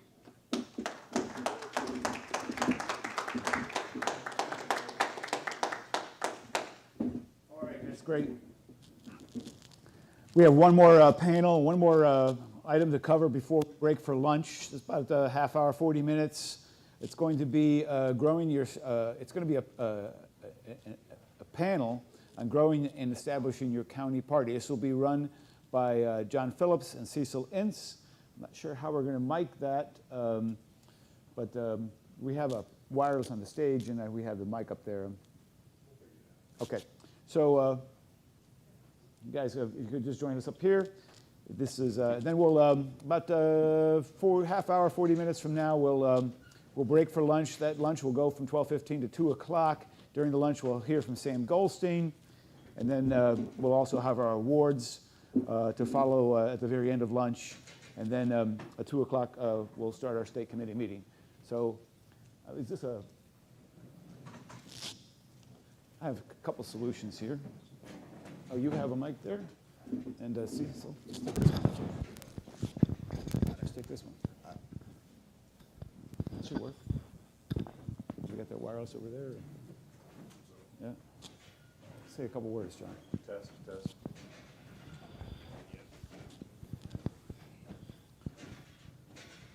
You know what? Just use this one. No, don't. Okay. This doesn't work very well. I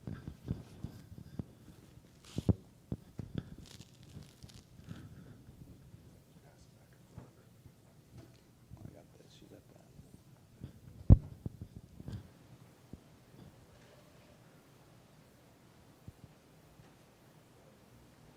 Are we working? Yeah, there we go. All right. I introduced myself once already, but I'm John Phillips. I'm your regional rep for the LNC. I also chair my county affiliate chapter in the state of Illinois. I'm Cecil Ince. I'm your 2019 convention coordinator for the Missouri Libertarian Party State Convention. I'm also the Greene County, Missouri Greene County Libertarian Party treasurer. So, if you have any questions, please come up to the podium and in turn, and we will answer your questions. I've helped organize the Greene County Libertarian Party. We went from being unorganized to being organized. We have filed with the Secretary of State's office here in Missouri, and we established a bank account. We've got our committee. Not every seat is filled in the precincts, but we are working on that, and we are growing. For the first time in the Greene County Libertarian Party's history, we will have a booth at our county fair here in Greene County. So. I started my chapter in 2016. We went quickly from 5 paying members to about 50. I'm also a member of the Affiliate Support Committee for the National Committee, and I work closely with our state director for affiliate development. All right, so if you have any questions about growing or establishing your party, please bring them to the podium.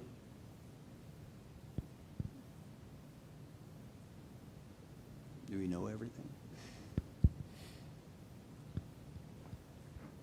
At one time, the National Libertarian Party offered a manual on county organization. Is that available online, and can you point us to it fairly easily? The resource right now is lpaction.org, but we're actually in the process of revamping that entire what's the website? Well, not the website, but the breadth of material that we have available for that specific topic, including a manual, sample bylaws, rules about things you got to file with the IRS, as far as, for banking purposes and those kinds of things. So we are in the process of redoing all that to be far more comprehensive and far more easier to understand. And John, if you wouldn't mind giving us a little bit of the narrative on how you went from 5 paying members in Marion County, I think you're in Macon Indianapolis. County. Macon County. Is that Indianapolis? No, it's in Illinois. It's you're Illinois. I'm sorry. Decatur, Illinois. Decatur, okay. So 5 to 50. The simplest was we started with Gary Johnson, and of course people were interested in that. But then it was just community outreach. It was going to events, not necessarily just hosting events, but going to the local, like for instance, the latest one we're doing is the local Black Chamber of Commerce is doing an urban gardens project, and so we've been showing up to help volunteer with that in our T-shirts, and just they just say Libertarian Party, and discussing things with that. Honestly, we go to other party meetings. I go to the Democratic Party of Macon County meetings regularly, and I've attended a few of the Republican Party, and I just talk to them.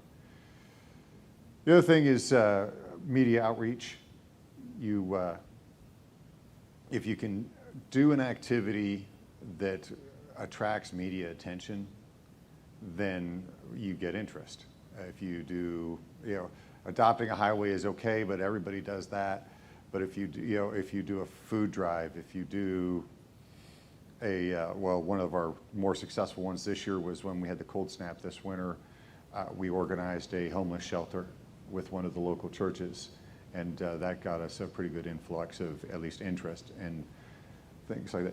So getting things that aren't necessarily, okay, hey, they're not a political event, but they're an event that shows how libertarians do things and the support of consensual interactions, as Alex mentioned earlier, that the media will consider newsworthy, is free publicity that you can get and will definitely help grow your party.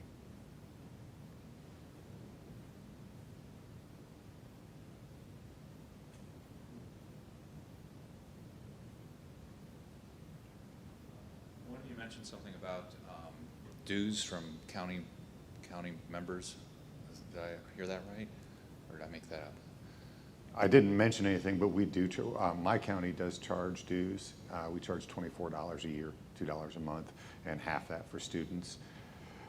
Help cover minor expenses like buying yourself a banner to use in parades, things like that. Some counties have websites for their own county chapter, things like that. We also do offer a free membership. The free membership is, hey, well, you can come, you can volunteer, you can visit, you can say you're a member, but then you're not a voting member. And let me add on that. When our committee members are not required, we don't require them to pay county dues. They're for holding that position as committeeman or committeewoman for their precinct. they are a voting member of the county committee. But in Greene County, we have a $5 membership for at least $5 a year, and that is for those who don't serve as committeemen or women, and or even myself. I'd put a lot of my own money into the Greene County Libertarian Party. So it would probably depend a lot on the county committee themselves. County committees consist of the committeemen and women of those precincts. And if you end up having a county that is unestablished, where you'd probably start would be right here in your, like Missouri, your state party affiliate. And through there, you get your delegate to the state committee, and then from there you can appoint a committeeman to fill a vacant seat within your district. And then that's all legal by Missouri state statutes if you're in Missouri. Other states will be different. You'll have to consult your state statutes or your state party's charter or bylaws.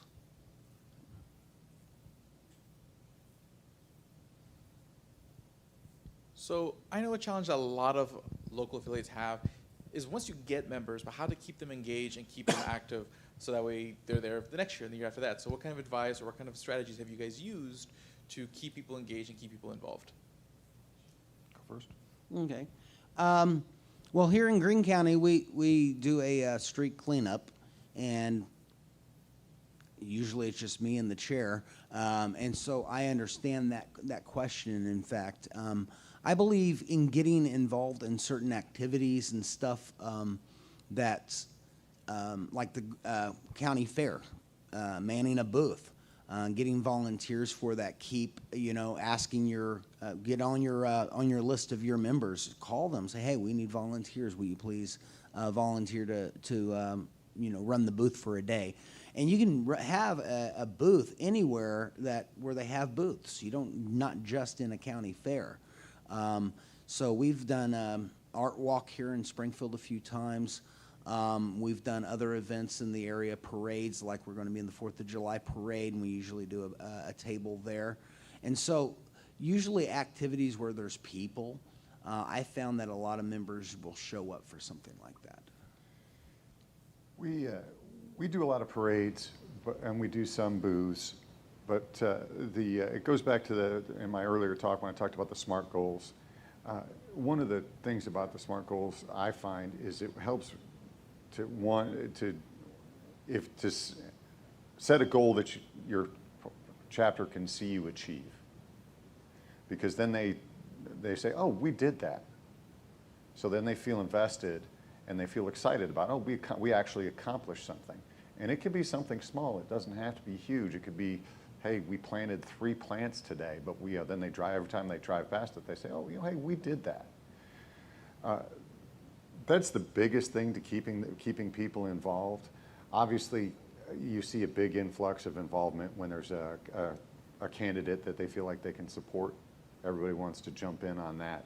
But between election cycles, that's your biggest thing. And so keeping a change of activities and that you are constantly doing, not necessarily time sinks, but just, hey, we got this food drive, let's go do that. Let's, we're all going to come in and we're going to bring 10 cans and we'll take it in and we'll say the Libertarian Party of Macon County donated this. Hey, we're going to go help the urban gardens today. We're just little activities that we can set a little goal that they can see an achievement on, and then move on to the next one, so that there's not boredom, not we're just doing the same thing over and over and over. Okay, so one comment about that, but I also want to involve Tom here. So it's not fun to do politics, like in the off season. So any ways that we can engage our people in fun stuff, where we can invite new people in and help them understand how they're part of the party, is really important. But I was wondering if Tom could please share what you're working on when it comes to county representation, and then maybe you guys can share some ideas on how to make that a little more successful. Please.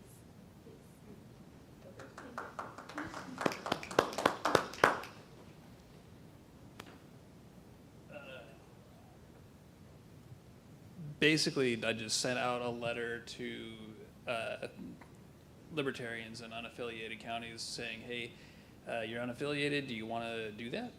And I got back like some responses, and we have one new county that's organized and a couple more that are have people thinking about it. That's basically all that happened there. I don't know. Like, I agree with Ashley, what she said about just having events that are fun in the off season. So. One thing I do to help with that is when I hear about a new county that's trying to organize, I go to it. I just say, hey, schedule a meeting, I'll come. And that seems to help them, because then they say, oh, well, you know, not just people in our area are interested, they're bringing in somebody else. If you've got people that are even, you know, as I like to joke, libertarian famous, moderately, you can have them come speak to your event. And that tends to bring some people out. Honestly, I like house parties. Kara Scholes talks about doing these for campaign contributions and to build your campaign, but it also works for your chapters. You know, hey, find somebody that's willing to have a few people over to their house, and you can, I don't know, watch a debate on TV, you can watch a football game, you can watch a baseball game, and just have a good time together, and you can and chit-chat, and, you know, get to know each other, and, oh, hey, I had this great idea, you can brainstorm a little bit. And those can be fun activities that keep people involved, especially when you know, if Joe comes over to me and says, hey, I've got this really great idea for a tax day protest. I want to burn the tax code in a toilet, which is actually an idea that came up at one of our meetings. And we ended up not being able to do that because we couldn't get a city permit. But it brought a lot of excitement and a lot of fun in the conversation. And then, you know, next month, everybody came back. They're like, hey, let's talk about that some more. Maybe since we can't get a permit to do that, maybe we can do one of those where we charge people $5 to hit the car with a hammer. You know, we'll get a junk car and we'll pay an IRS on it. You know, and so everybody was coming up with ideas, and those kind of brainstorming sessions can be a lot of fun that can get people involved. And I found that, here in Missouri, after the primary election, during the primary elections, we file for our committeemen and women's seats. And that's when we file at our county clerk or election authority. And then after that, we convene for our county convention. This is where the new committeemen come in and elect the new officers. And we set our calendar and agenda for the year. And we select certain events. This year, we selected 2 main events that we were going to do, which is the 4th of July parade and the county fair. And we also do every year we do a picnic. Now, during off-election years, maybe less attendance. During election years, we have candidates speaking, so we end up with more attendance. So there's a lot of different activities. Standing out on the corner of downtown when they're having an art walk, handing out libertarian literature for those who want it. You know, I don't just hand them to everybody. But, you know, these are things we can do. And these are things we can accomplish, you know, going to a city council meeting, having a presence there. You know, if you're dedicated to liberty and the Libertarian Party, suit up, show up, and if you're the Lone Ranger, you're the only voice at that point that someone's going to hear something. And that person may be the next person standing there with you next year doing the exact same thing. And then we just continue. The other things you can do, find a way to keep people, keep everybody involved. A lot of times you get a group going and 1 or 2 people just kind of take charge and run with it, and then 3 or 4 other people are sitting there watching them do all the work, and they're kind of, and those 3 or 4 people are the ones that aren't going to come back because they don't feel involved. So make sure you're finding an activity for them. Excuse me, that would be the biggest thing to getting something started, is finding something to keep everybody interested. Because not everybody likes to go out sign wave. Not everybody likes to work a booth. Not everybody likes to. So a variety, you know, keeps people involved. Oh, and another thing is we do a Liberty meetup, and what that is we meet for lunch once a month, and we just sit around and we have lunch and we talk politics. We talk what's going on. We update people that were not at the committee meeting if they do show up. So there's a lot of different things we can do, and you can toss the ball around with other people in your group or your county committee and come up with better and new ideas. So you can have a great off election year, because there's a lot of stuff going on politically that we could still be a voice of liberty for in those off election years. I believe we've got a gentleman here for cannabis legalization. You can work with them. You can do outreach with a group like that you can also spread the liberty message, but gives you a goal in an off election year. Okay, hey, we're not looking at a candidate, but this is going before the House and we want to get this passed. How do we help them out? And you can form, that also forms a coalition that will then help when you are running candidates.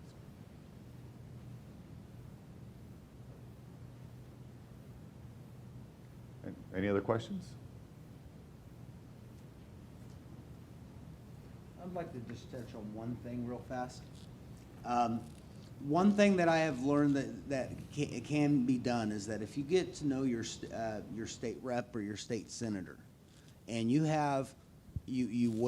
find a law in your state statutes, you can write a bill yourself, walk it up there and say, hey, you remember me? I have wrote this bill, would you please look it over and consider it? If they don't, walk on down the hall. There's probably someone who will.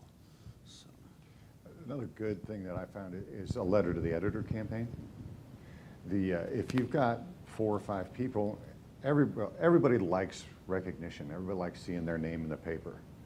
And so if you've got 4 or 5 people, you can take turns writing letters to the editor. And like our local paper has a limit, 1 per month. Okay, so if you've got 4 people in your party, or 5 people in your party that are willing to write and can write halfway decently, you can each write a letter. And if you get there 1 a week, you've done pretty well, and you've gotten the message out there, and you've kept them involved and gotten them an opportunity to express their opinion to a wider audience. And go, oh, cool, my name is in the paper. But people don't think about that. People are like, I don't think about writing a letter to the editor until you put it in front of them. And then sometimes it's easier for people. Oh, I don't know what to write about. Well, then, hey, this month we're going to do the topic of marijuana legalization. Next month we're going to do the property tax reform, and throw a topic out there at them, and you can organize it. And if you can get a few letters to the editor, even if a lot of these newspapers, when they get inundated with them, if they get multiple letters on the same topic, they're more likely to publish one of them than if they only get 1 letter on that topic. And realize it takes 10% of the people do 90% of the work. And if that 10% does 90% of the work, the other 80 to 90% will follow along.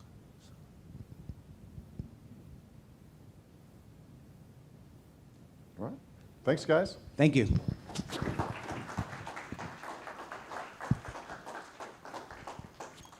Okay, well, thank you very much. We are a little ahead of schedule here, which is going to be fantastic. This is going to give us about a little over 2 hours for lunch and our speaker and awards.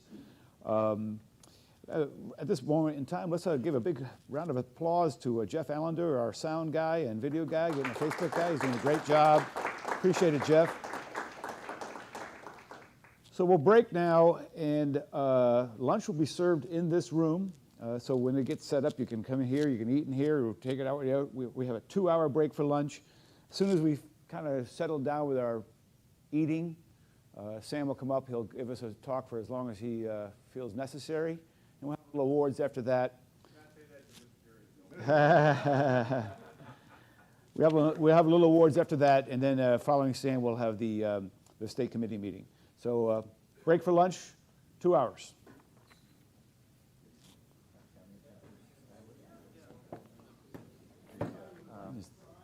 Fantastic thought.